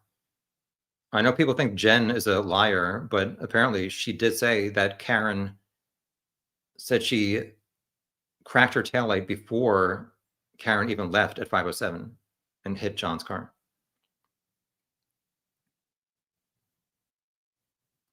Speak for those who can't. John's phone temperature dropped with the outside temperature. It never went in the house, and neither did he. Yes, I watched that phone temperature data, and nothing indicated to me that he went in the house where it was warmer.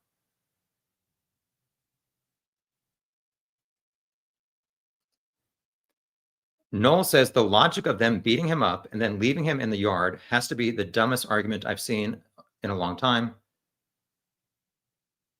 It does not add up to me, but let's not insult people with somewhat different opinions or totally different opinions. Arca's Chicken Gun says the data was manipulated by police. Brian was a murder detective. Okay, so didn't the defense have access to the same data? Hi, KCL.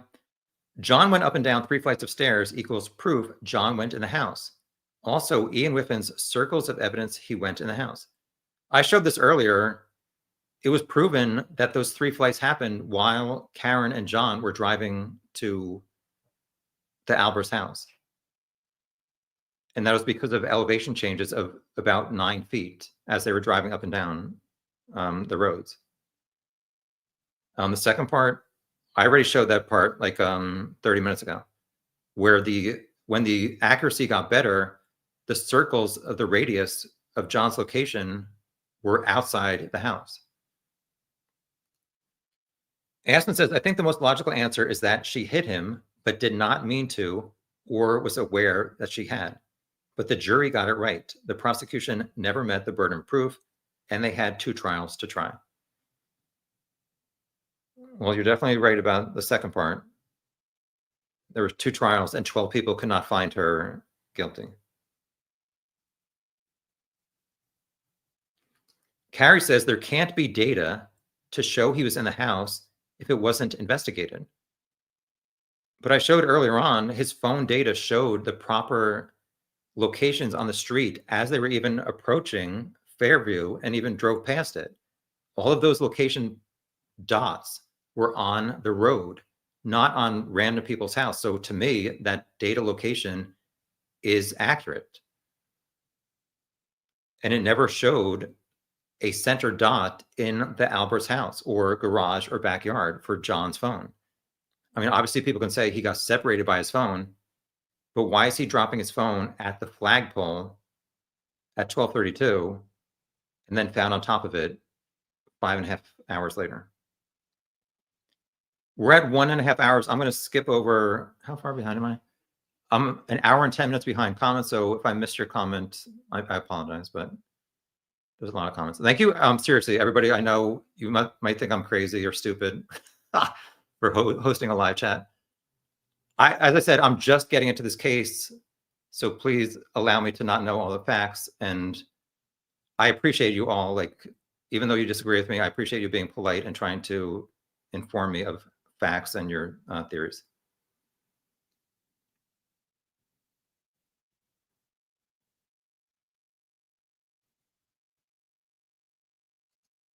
Welcome back, Rinmeister.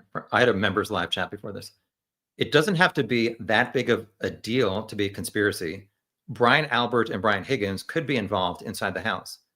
Brian Albert talks to Proctor. Everyone else follows the path of least resistance after that. The only things I've seen are that people say it was Colin because he had that video where he was threatening to beat up another kid. Like, I don't know if I just have not gotten to those comments yet, but Like, please tell me who in the house, after John walks in, gets into a fight with this guy, another cop, who they were just hanging out with and having fun with. When John and Karen walked into the waterfall, the first person John greeted and hugged was Brian Higgins. I know that there's this like kiss with Brian and Karen, and then there's subsequent text messages where he's saying he thought she was attractive, and she was saying that her relationship with John wasn't that great. I mean, she said it was great, but there was issues and stuff. So I'm not seeing that Higgins is going to beat up John. I was thinking, what if in the car, Karen revealed something about Higgins and kissing? Did John go in the house and confront Higgins, and then something happened there? But I just always keep going back to, as I've said, this phone data to me is not showing that John even went in the house. To me, it's showing he walked at 12:31, stopped moving at 12:32 by the flagpole.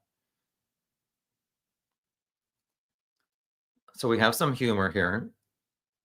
Elizabeth says, Blue Smurf cosplay Welcher. So what I've seen so far is this Welcher guy bought a $100,000 SUV, Lexus, like Karen's, smeared some kind of blue paint and has somebody reversed slowly. So actually there's nothing on his arm. So I guess he kind of went like this, holding the glass that John would have been holding if he was standing in the street as Karen backed up. And then you can't really see, but the blue went like in this area here, which was kind of similar to John's bite marks. I don't know. I have not watched that full reenactment yet.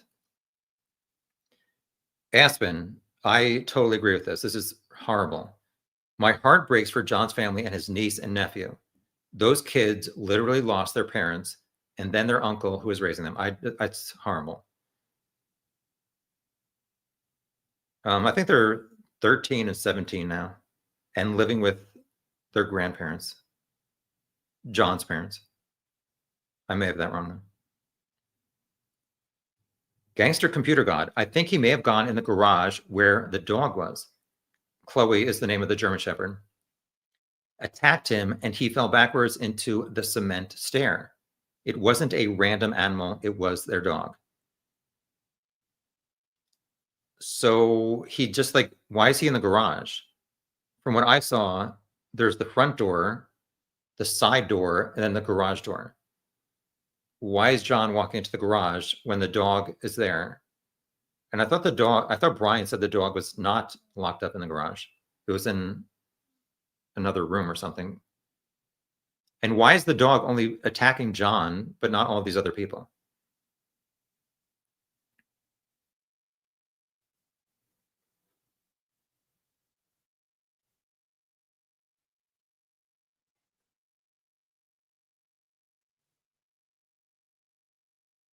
Hi, Sandbed Sailor. At 12:32 a.m., John's phone was manually locked by pressing the side button. Yes, we established that. At 12:32:09, it's hard to believe a guy fatally injured in the snow would suddenly pull out his phone and calmly hit the side button. Well, as I showed before, Ian said he matched up, or it was either Ian or Burgess, matched up John's cell phone and Karen's Lexus time, and that reversing event could have happened until 12:32:12. Let me look here, 16 or 12? 12:32:12. John's health event ended 4 seconds after that. So 12:32:09, he pushes the button. Karen's in reverse until 12:32:12, 3 seconds after he closes his phone. 4 seconds after the event, or which is 7 seconds after John pushes his phone, he stops moving.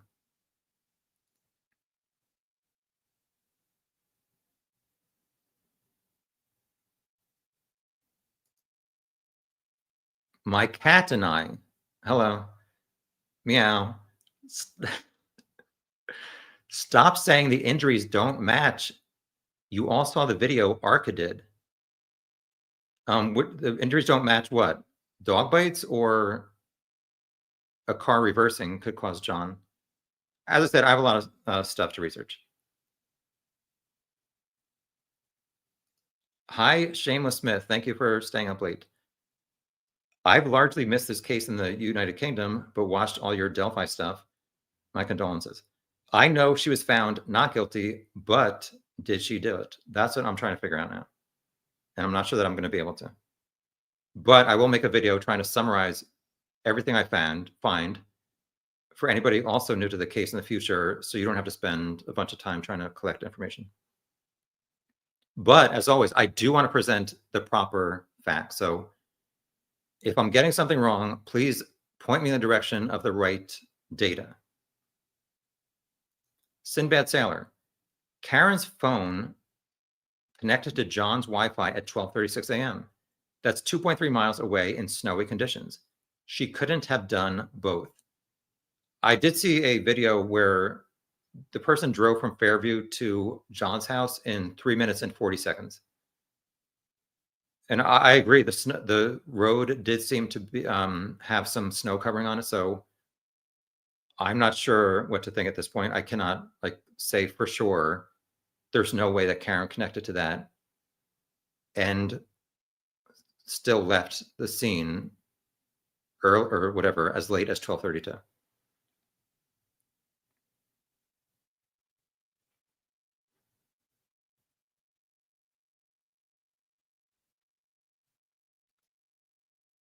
It's okay. I just ask that people be polite to other commenters. Sensei. Also, he had vomit on his underwear, so he must have been upright for vomit to get to his lap. I've heard the references to vomit. I don't know exactly at this point where it was. Obviously, all of you know more than I do.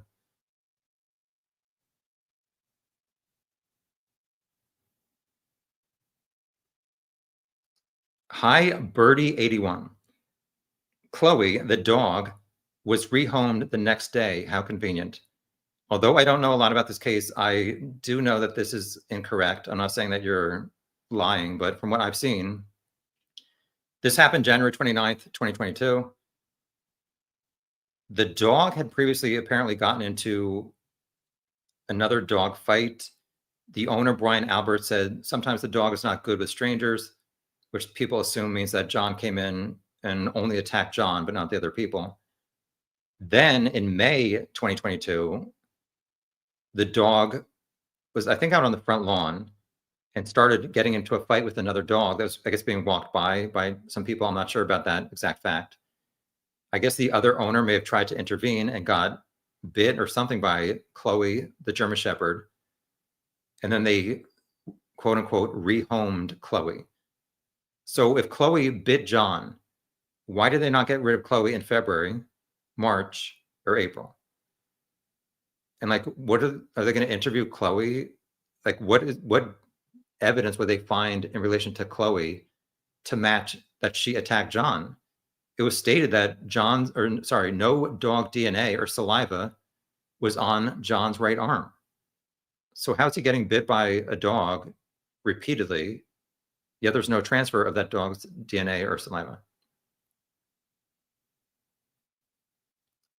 Sinbad Sailor, Apple Health data shows steps and even flights of stairs climbed. How does that make sense if he never went inside? A car doesn't climb steps. The way that Apple Health works is if there's an elevation change of 3 meters or essentially 9 feet, as a phone is moving along, it's going to register as climbing a flight of stairs. I showed this before. That time, whatever range, was while Karen and John were driving and using the Waze app, and her phone did not stop, or sorry, her car did not come to a stop until 12:24. The phone data showing 3 flights of stairs was before 12:24.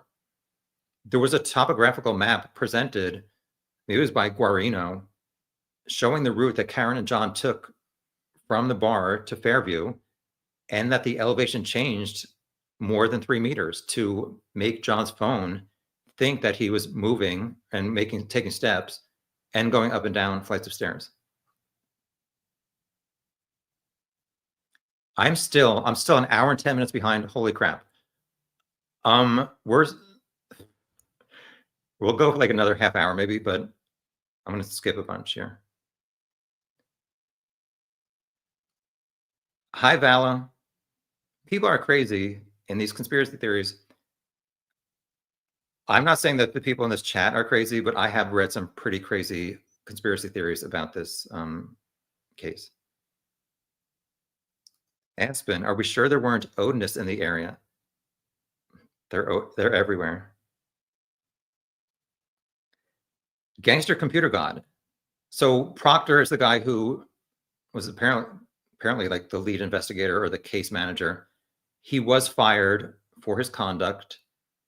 I don't think he was fired for tampering with evidence. He was fired for texting his friends rude things about Karen. Is that correct or no?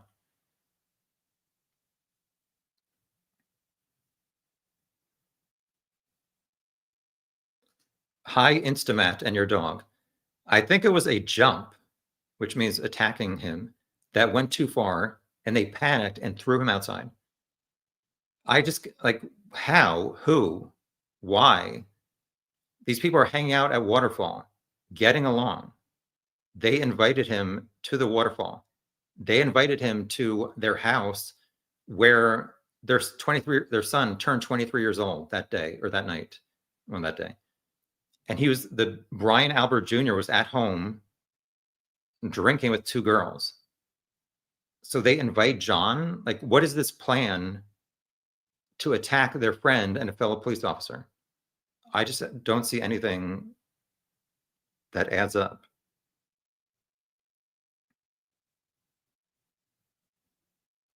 My cat and I, the Free Karen Reed people, should have used their energy on the Sandra Birchmore case, where corruption is a part of the case. Yeah, I just referenced that before.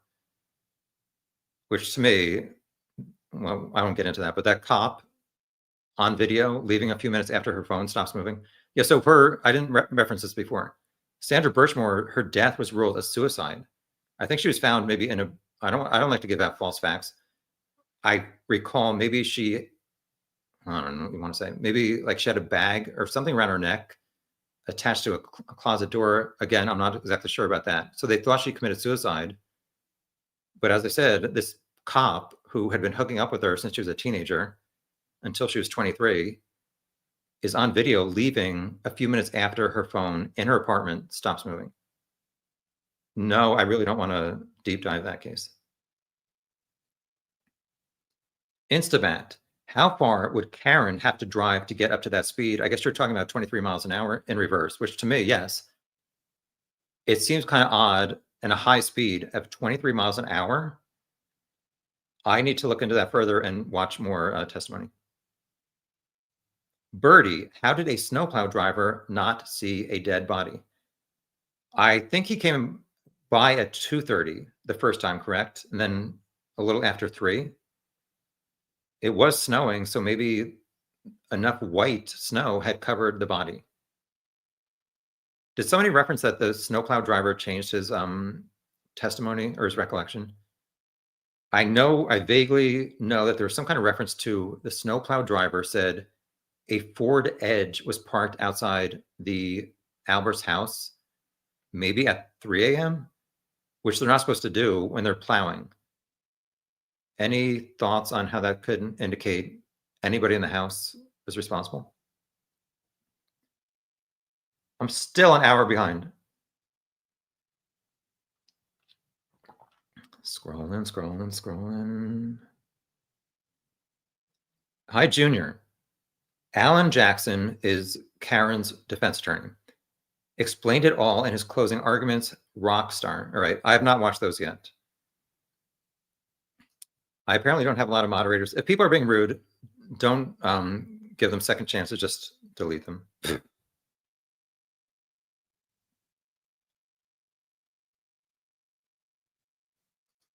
My cat and I, why would Jen McCabe go and help Karen if she was involved? I did say something about the butt dials. Seem kind of odd, but I've not really seen anything that points towards Jen McCabe being involved in some kind of conspiracy. her text messages to John after she was just talking to him saying, okay, here's how you get to the house that we're at. And then saying like, hello, where are you? It does not add up to me that she was inside luring him to be murdered or attacked, and then continuing to text him to come up with some kind of alibi or something.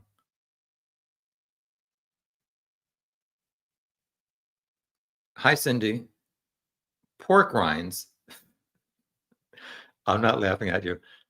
I guess before I was talking about pig DNA was found on John's clothing. Some people think the dog ate a pork, or not a pork rind. The dog ate a pig ear as a treat, which to me, that doesn't sound like a treat, but I do eat bacon occasionally. Yeah, I'm not sure what to think about this pig DNA. Hi, Mustang. Also good to see you. Marie, the dog did not leave its own DNA, but left DNA of its dinner. I kind of agree with that. So it's like eating a pig ear. It has like pig ear DNA on its teeth and stuck in between its grill. Bites John. The pig ear stays on John, but not the dog DNA. Having a little difficulty with that.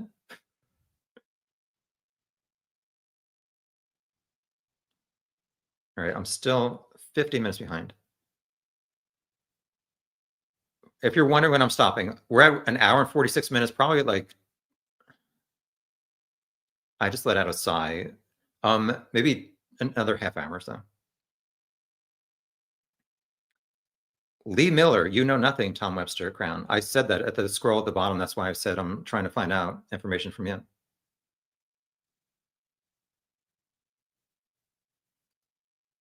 Leslie, there was no collision, and therefore there was no crime.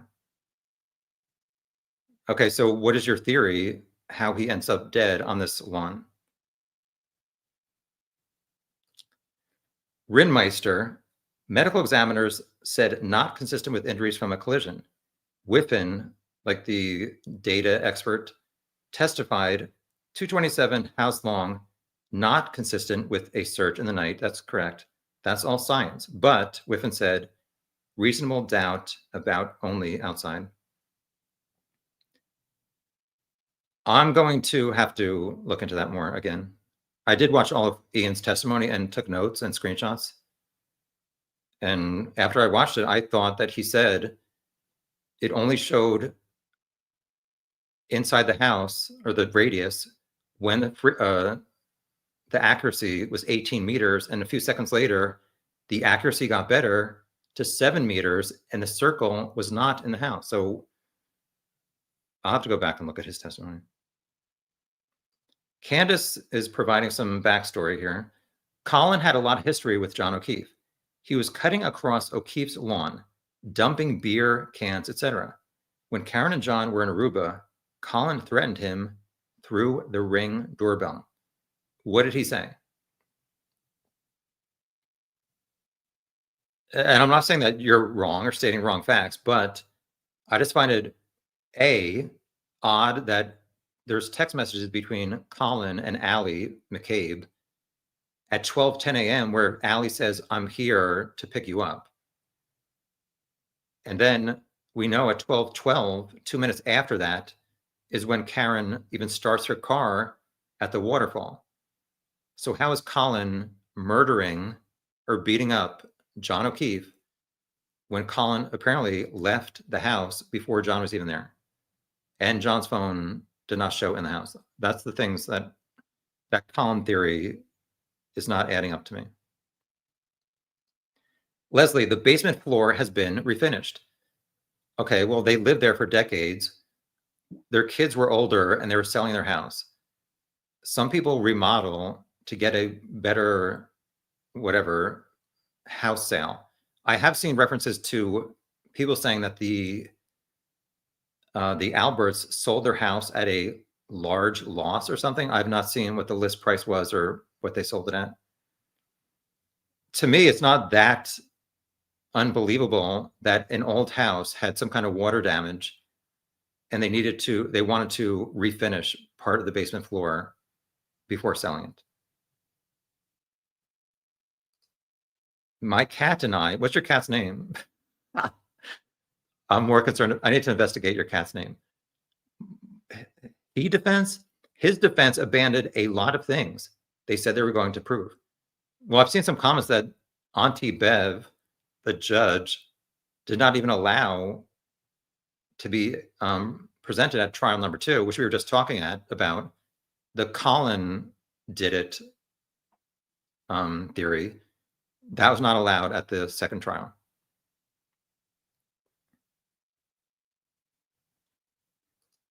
Sarah, the sad part is all we can do is speculate what happened because the investigation was so botched.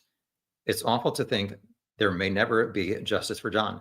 Yeah, well, some people are saying, is there going to be a new investigation into if Karen did not do it and her car did not hit him, what happened? As I mentioned earlier, there is a civil suit from John's family against Karen for about, I think, $50,000. And also, I think they included the 2 bars, C.F. McCarthy's and the Waterfall. And I think in civil cases, Karen will be forced to testify. What is she going to say? I mean, she's given answers to a lot of stuff over the past few years. What's she going to say on the stand? Is she going to say, I take the fifth? Is that going to look bad? There's no next court date, as far as I know, for that civil case.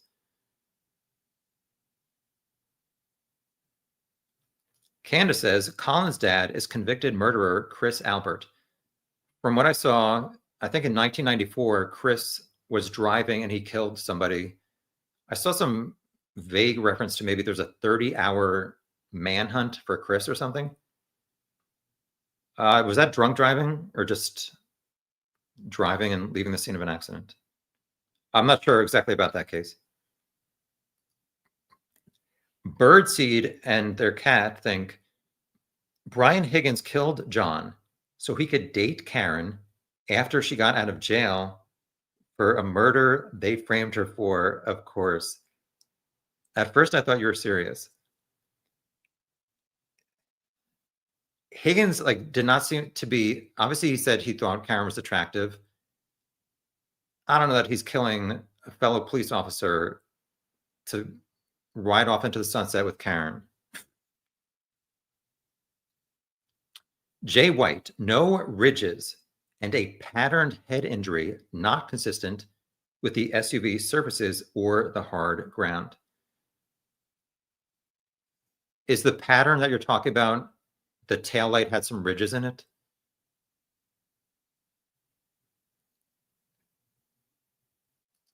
Leslie does not think they killed him on purpose. Someone punched him in the face and he fell backwards on a edged object, such as a concrete step. But I thought his face did not have any injuries that would suggest somebody was punching him in the face. I did see that he had 2, I don't want to say black eyes. I don't know. There's something up with his eyes. But I thought there was testimony that, I don't know, some kind of the head injury on the back would have caused his eyes hours later to kind of resemble black eyes. Factual lie. Celebrate's biggest customer is the government. Of course, they are going to change the software. So that's in reference to the 2:27 a.m. search. Even without what was presented, to me, it makes a lot more logical sense that at 6:23 and 6:24, 20 minutes earlier, they found John dead outside in the cold in the snow. It makes sense that Jen was searched at that point and not at 2:27 after. She's like, let me look at we just killed this guy or beat him up and left him in the snow, hoping he'll die and not wake up and nobody driving by will see him. So she's going to look at, it's hard to even come up with these theories. She's going to look at her daughter's schedules for sports. Then she's going to search how long it takes to die in the cold. But as I said, why is she searching how long to die in the cold if they knew that they had killed him inside the house? how long to die in the cold to me infers that somebody is trying to find out, once you're outside and alive, how long will it take for the cold to end your life? I know there's been some issues that people brought up with frostbite and hypothermia. I still have to look into some of that. Hello, whatever your screen name is. They would simply dial all if he fell in the house. She hit him, left him, he died. That's your quick summary. Candace, my iPhone doesn't climb stairs, does yours? I never even look at that data, so I'm not sure. But all I can go is with what Guarino presented, which people say he's with the police, so he's going to lie. I don't know. Did anybody else look at a topographical map that shows if the route Karen and John took from the bar to the house, does it change 9 feet as they're driving along? The Apple Health changes referencing it climbed a stair if there's a difference in 9 feet or so.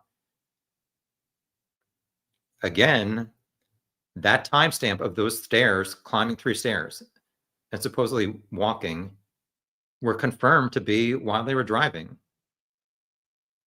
So him going up and down stairs does not make sense to me inside the house. Vala has had enough with all of these people. He wasn't in the house. This is just ridiculous and frightening that this could manifest itself in this way so that John doesn't get justice nor other innocent witnesses. Well, I mean, there's no denying that there were experts getting on the stand saying that his injuries were not from a car, and she's charged with hitting him with a car. So I can understand how some people, even the jurors and people watching now, feel like she should not have been found guilty if the evidence does not point towards John's injuries from her car backing up. Cryptex, you are too focused on John being killed at the house. That is not necessarily the point. So what am I supposed to be focusing on? Only if Karen hit him or not? I want to know how John ends up on the front lawn. That's my goal. Who did it? And I think they should be identified and held accountable. Jay White says they dug all the concrete out of the basement floor. So I've referenced this before. I've seen a lot of references to it. Where was this confirmed? The extent of the renovations in the Alberts home. Was that what they testified to, or the workers who did it blabbed around town? I'm not sure. Hi, Candy. You're the only one who agrees with Tom. Yeah, I've heard Jim Parsons and some other not so great comparisons, but thank you. Yeah, I'm still 50 hours. I would be 50 hours behind if I kept going. Like another 15 minutes and we're done. Like I said, tomorrow I'm doing another live chat where I'll try and focus on my spreadsheet for somebody else did it.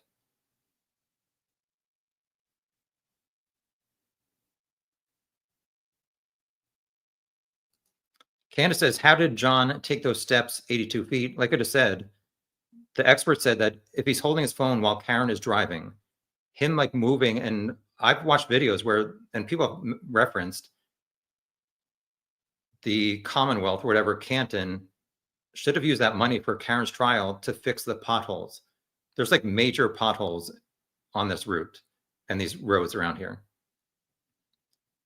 So the data showed that if John is looking at his phone while they're going up and down these different elevations, it would register as walking if he's like the car is going up and down and the elevations are changing. He locked it at 0.9 seconds. Karen's car data showed that it was moving for 3 seconds after that. So at this point, I can't rule out John pushing lock on his phone, and 3 seconds later, Karen hits him. Lee says that departing video is missing. Yes. So that's one of the many things I was going to say concerned about. So what you're referencing was before Karen, Carrie, and Jen come back to John's house to like look around again to make sure he's not somewhere in the house. So Karen left at 5:07. I guess they come back around, I don't know. Let me look real quick. Please stand by. Okay. 5:46 a.m., Jen, Carrie, and Karen arrive at John's house. As you said, that video was presented, and they were not looking at Karen's taillight, even though Jen said they did. But the video of them leaving where they found John is missing. Also, Karen returning is missing. That's obviously really suspicious, especially the one about Karen returning. Was it at 12:36 or earlier? And did she somehow get out of her car and look at the taillight, which to me doesn't make sense that she would have parked it in the snow instead of pulling it into the garage, which she was on voicemail, pulling it into the garage. So I don't know that on video it would have shown her looking at the taillight. Obviously, people want to know, would it have shown if her taillight was damaged at that point? I'm not sure if she pulls in, making a left into the garage, that it would have even shown the back right taillight. But why is it missing? I have seen the part where they asked Ring, that's a security video for John's house, for these videos, and they got a lot of videos, but as Lee said, the three ladies leaving John's house is missing, and Karen returning after Fairview is missing. It was referenced that Karen and her father went into John's, or whatever, his master bedroom at some point, which had a computer, for 10 to 15 minutes, and people wonder, did she log on to Ring and delete that? On the opposite side, people say that Officer Proctor had John's phone, which had the Ring app, and he could have seen that Karen, or whatever, that the car, Karen's car, at like 12:36 or so, did not have damage, so he deleted it. From what I've seen, there's no like definitive answer who deleted that 12:36 video. I'm not sure what to think about that. Sarah and that blue paint kindergarten project cost the taxpayers $400,000. I need to get that job. ARCA was only $50,000 for real testing, including a 3D printed taillight, cannons, and dummy testing. It costs more to lie.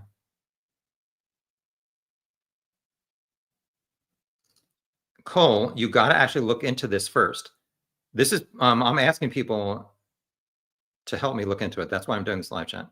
I don't know how anyone wouldn't have reasonable doubt here.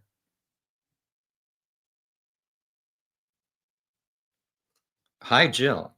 On February 2nd, 2022, a few days after his death, at her arraignment, her defense attorney, Yannetti, stated to the court, it was a tragic accident. There was no intent. Karen Reed nodding. This is the truth. I'm going to have to take a screenshot of that. And I did see Karen walking into court, but I'm not sure if that was when she was charged, maybe a few months later with a higher charge. Hi, Ness Duff. I think Tom has watched a lot more than he's saying. He's on here for a reaction. Tom never lies, so that's not true. The past 10 days, when I first started looking into this, literally all day, every day.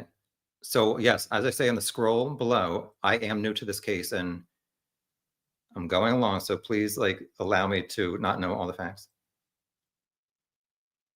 Sensei, John was very drunk.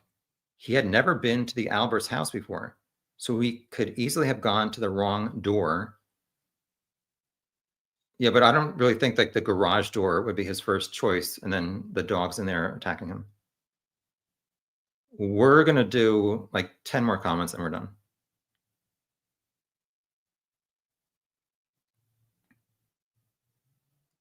I'm going to try and highlight some people that I've not highlighted before. I've never seen this. Mo Hippie Show Me. Hello, welcome. The feds are the ones that hired this firm, ARCA, gave their findings to the Commonwealth and the defense. John was not hit by a vehicle, period. There was a Ford Edge by the flagpole when Lucky went by at 3:30. So what is the significance of that Ford Edge? Did that belong to the Alberts? And why is it odd for it to be parked out there? I know that we heard that Higgins parked at the mailbox, Karen parked in front of him, and then she moved up a few times. So what are your theories about this Ford Edge and how it implicates the Alberts and John's death?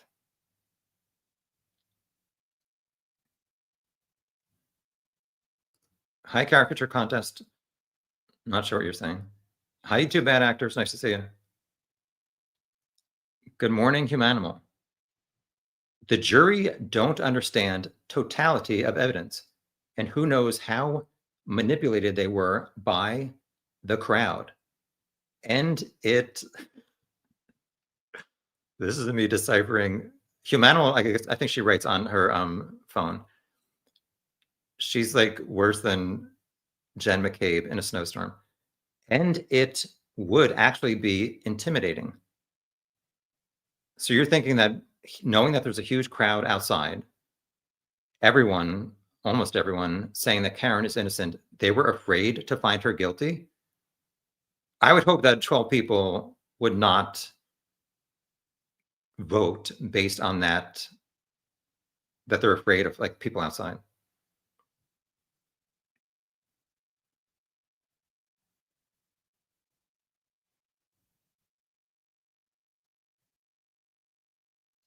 Elizabeth says maybe that other woman was not offending me or dissing me. You know nothing, Tom Webster, Game of Thrones reference. I've not watched this trial or Game of Thrones.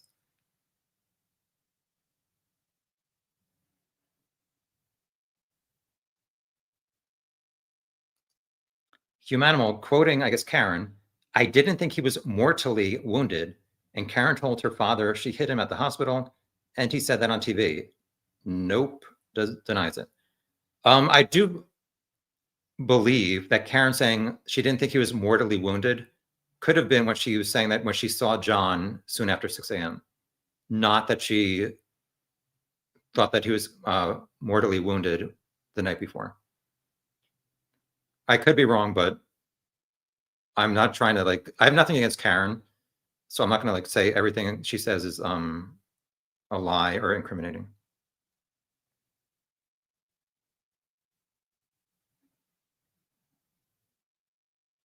Sarah, yeah, thank you. Chris Albert was drunk driving when he killed somebody in 1994, I think. Lynette says they were all drunk that night, the whole town. Yeah, well, why are police officers or anybody driving drunk? So Karen did get, the only thing she was found guilty of was driving drunk. This, right after the verdict, the defense was like, yes, just sentence her for that right now. I'm pretty sure it was a year probation.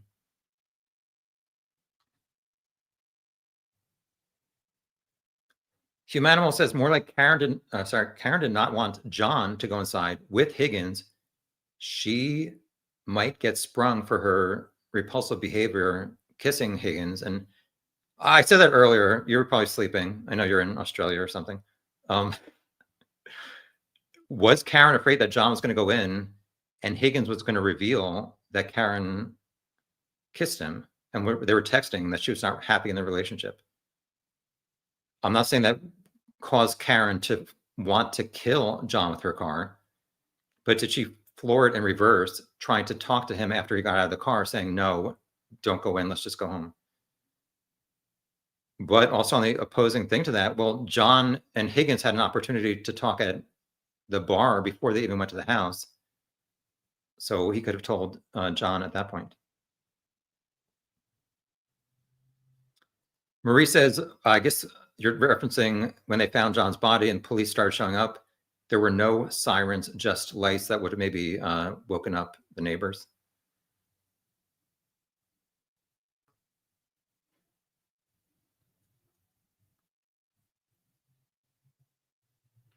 Sarah says that John's face did have an injury, Not the black eyes, but a laceration consistent with a punch. La Posada said they were separate injuries. Right, thank you.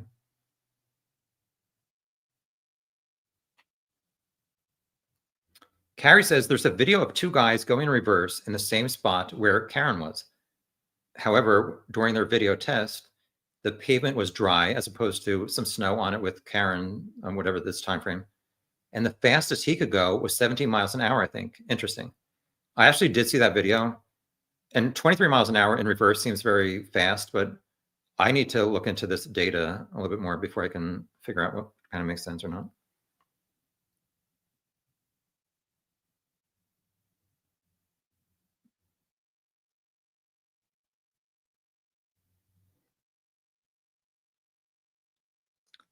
Leslie says the civil suit will fail for the same reason the criminal case failed.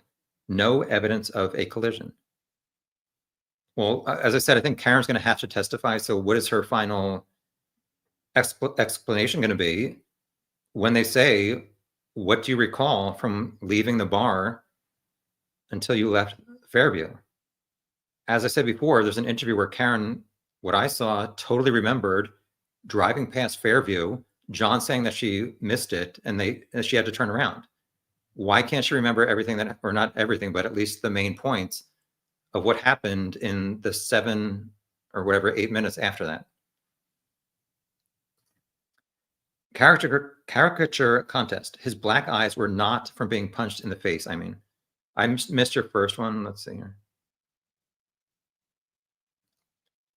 Raccoon eyes are from basal skull fracture, not from, don't make me pronounce big boy words. I believe caricature contest is a nurse, or at least has some experience that would give some support to her comments. So thank you for sharing. Hi, Daily Survivor. Thank you. Thank you, Birdseed. Hi, Country Boy. Good to see you. I missed out what you thought happened in this case. I'm just getting into it and regretting it already. Yes, I sound like a robot, but I'm a human. Moving along.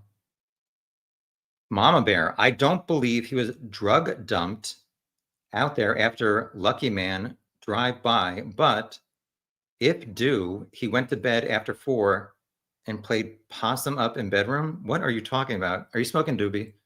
Should I just like disappear under this comment? Doubt it, but maybe anything is possible, just not a hit. I don't know what to think about that. I need to investigate what you're doing right now. I've never believed Karen with intent knowingly clipped him. Yeah, I don't think she like wanted to kill him, but this whole reverse thing soon after he got out and she's angry, I have some concerns. Actually, I was surprised the civil suit has that intentionality. Hi, Phil. Oops. Aspen, maybe once you complete your deep dive, you can conduct another 12 Angry Men stream like you did for Delphi with those of us who have followed Karen Reed closely. Sure, why not? Candace, using exclamation points, angry at Tom. You are suspicious about the video at John's house. Yeah, the ring video missing. What? It is suspicious. What about the video from the Albert house or the Chief's house across the street? I have heard references that the Albert or whatever, Brian Albert was given a Nest camera or something, but he said he never set it up. Where is there some receipts? Like Whitney Houston said, I want to see the receipts. Where's the receipts showing that he was paying for a Google Nest video capture system? I'm sure people are saying like the defense doesn't have the access to do that, but I'm not sure. So across the street is the Chief's house. Is that Berkowitz or no? I've heard this reference, but I'm not sure if it's Berkowitz, who is Higgins' friend. The only references that I've seen is that across the street, it did not capture where this supposedly happened. And I know people who think it's a conspiracy say they're lying.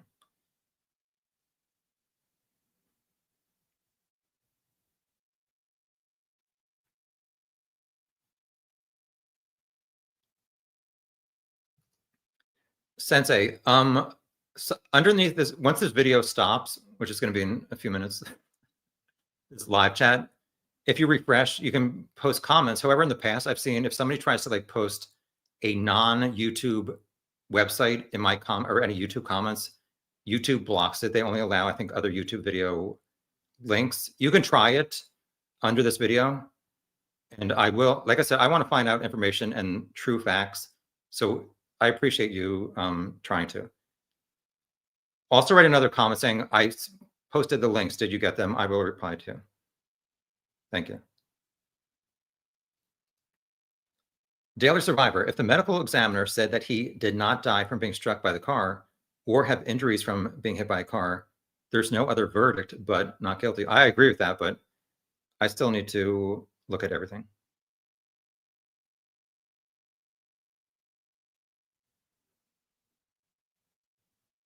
Yes, I never lie. And I'd be more, whatever, I don't say popular, but obviously if I want to be people agreeing with me, I'd be saying she's innocent. I'm saying from what I've seen so far, I cannot say that she's innocent, but I have a lot more to look at.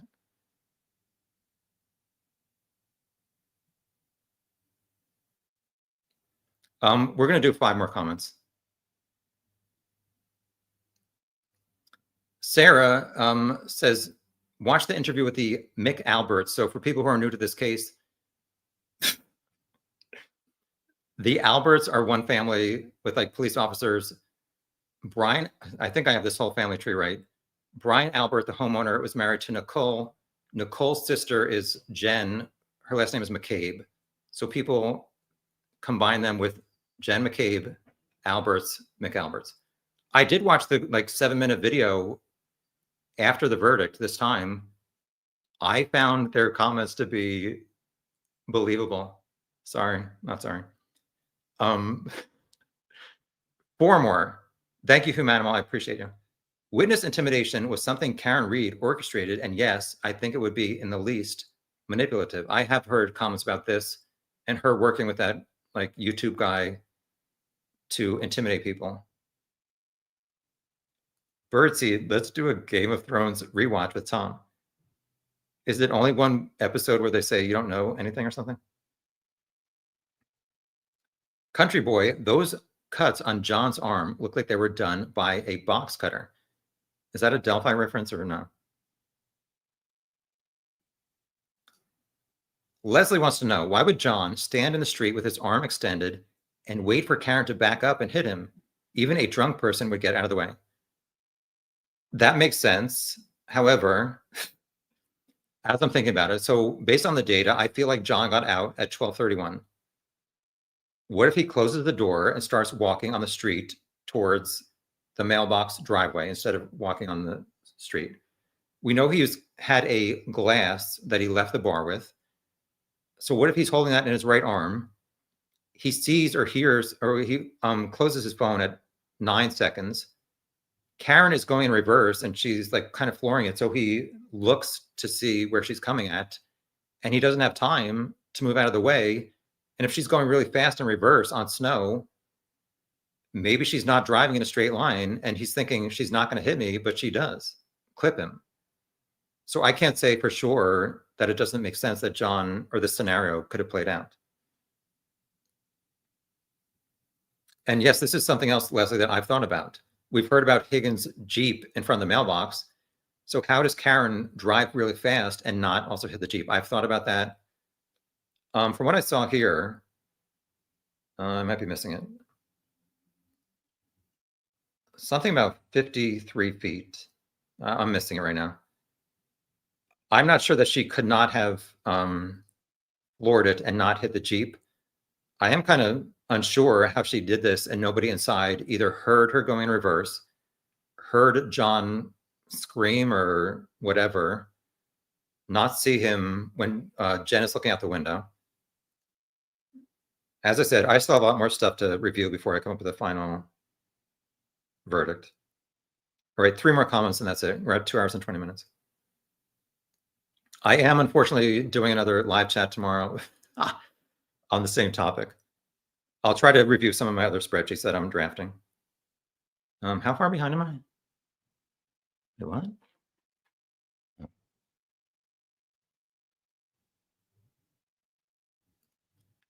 How many more comments am I doing? 3?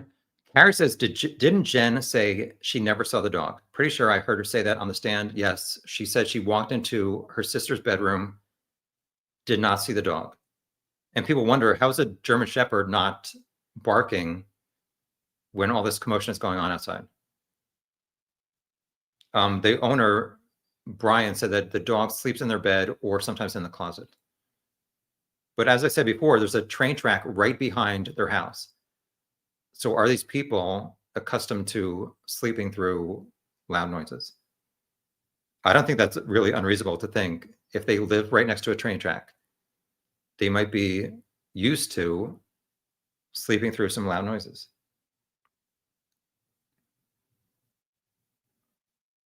2 more comments, then we're done.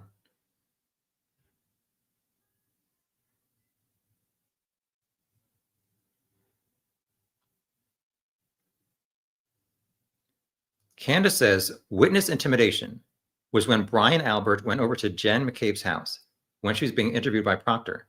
What was he doing there? I try to look at both aspects of pretty much everything. Brian Albert said he knew Jen McCabe since she was like 6 years old, 6 or 7, I think. He's married to Jen's sister. What if people in the house had nothing to do with this? I don't think it's like that out of the ordinary to think that these people would all be talking about what happened last night, how their friend somehow ended up on their lawn, and for Brian to go to Jen's house when she's being interviewed. I don't think it's like a big conspiracy that he was even there. Obviously, you disagree, and that's okay. Final comment. Yeah, right? Anyway, what are we going to do here?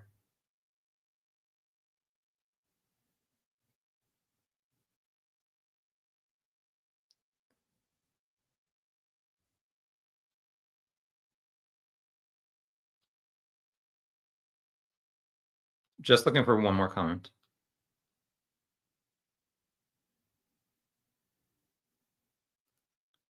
Daphne says Higgins extracted his own phone data with the direction of his buddy who does that, turned what he want to into the cops from it, then threw his phone away in 2 different dumpsters. Why?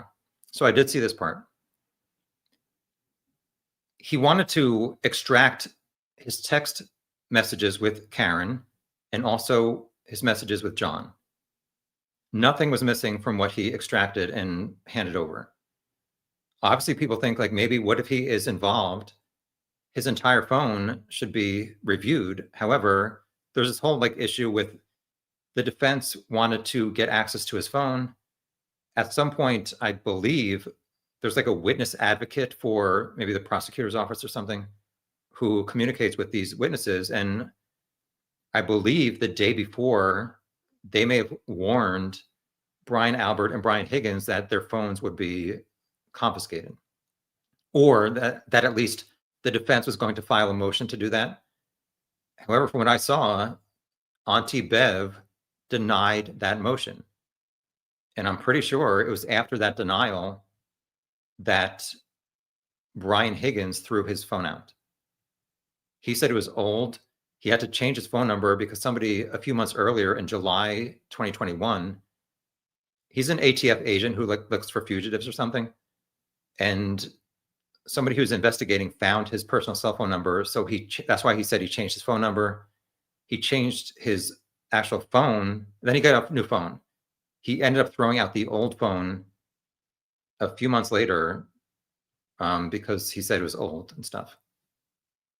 Not sure what to think about that. So we're going to end on that.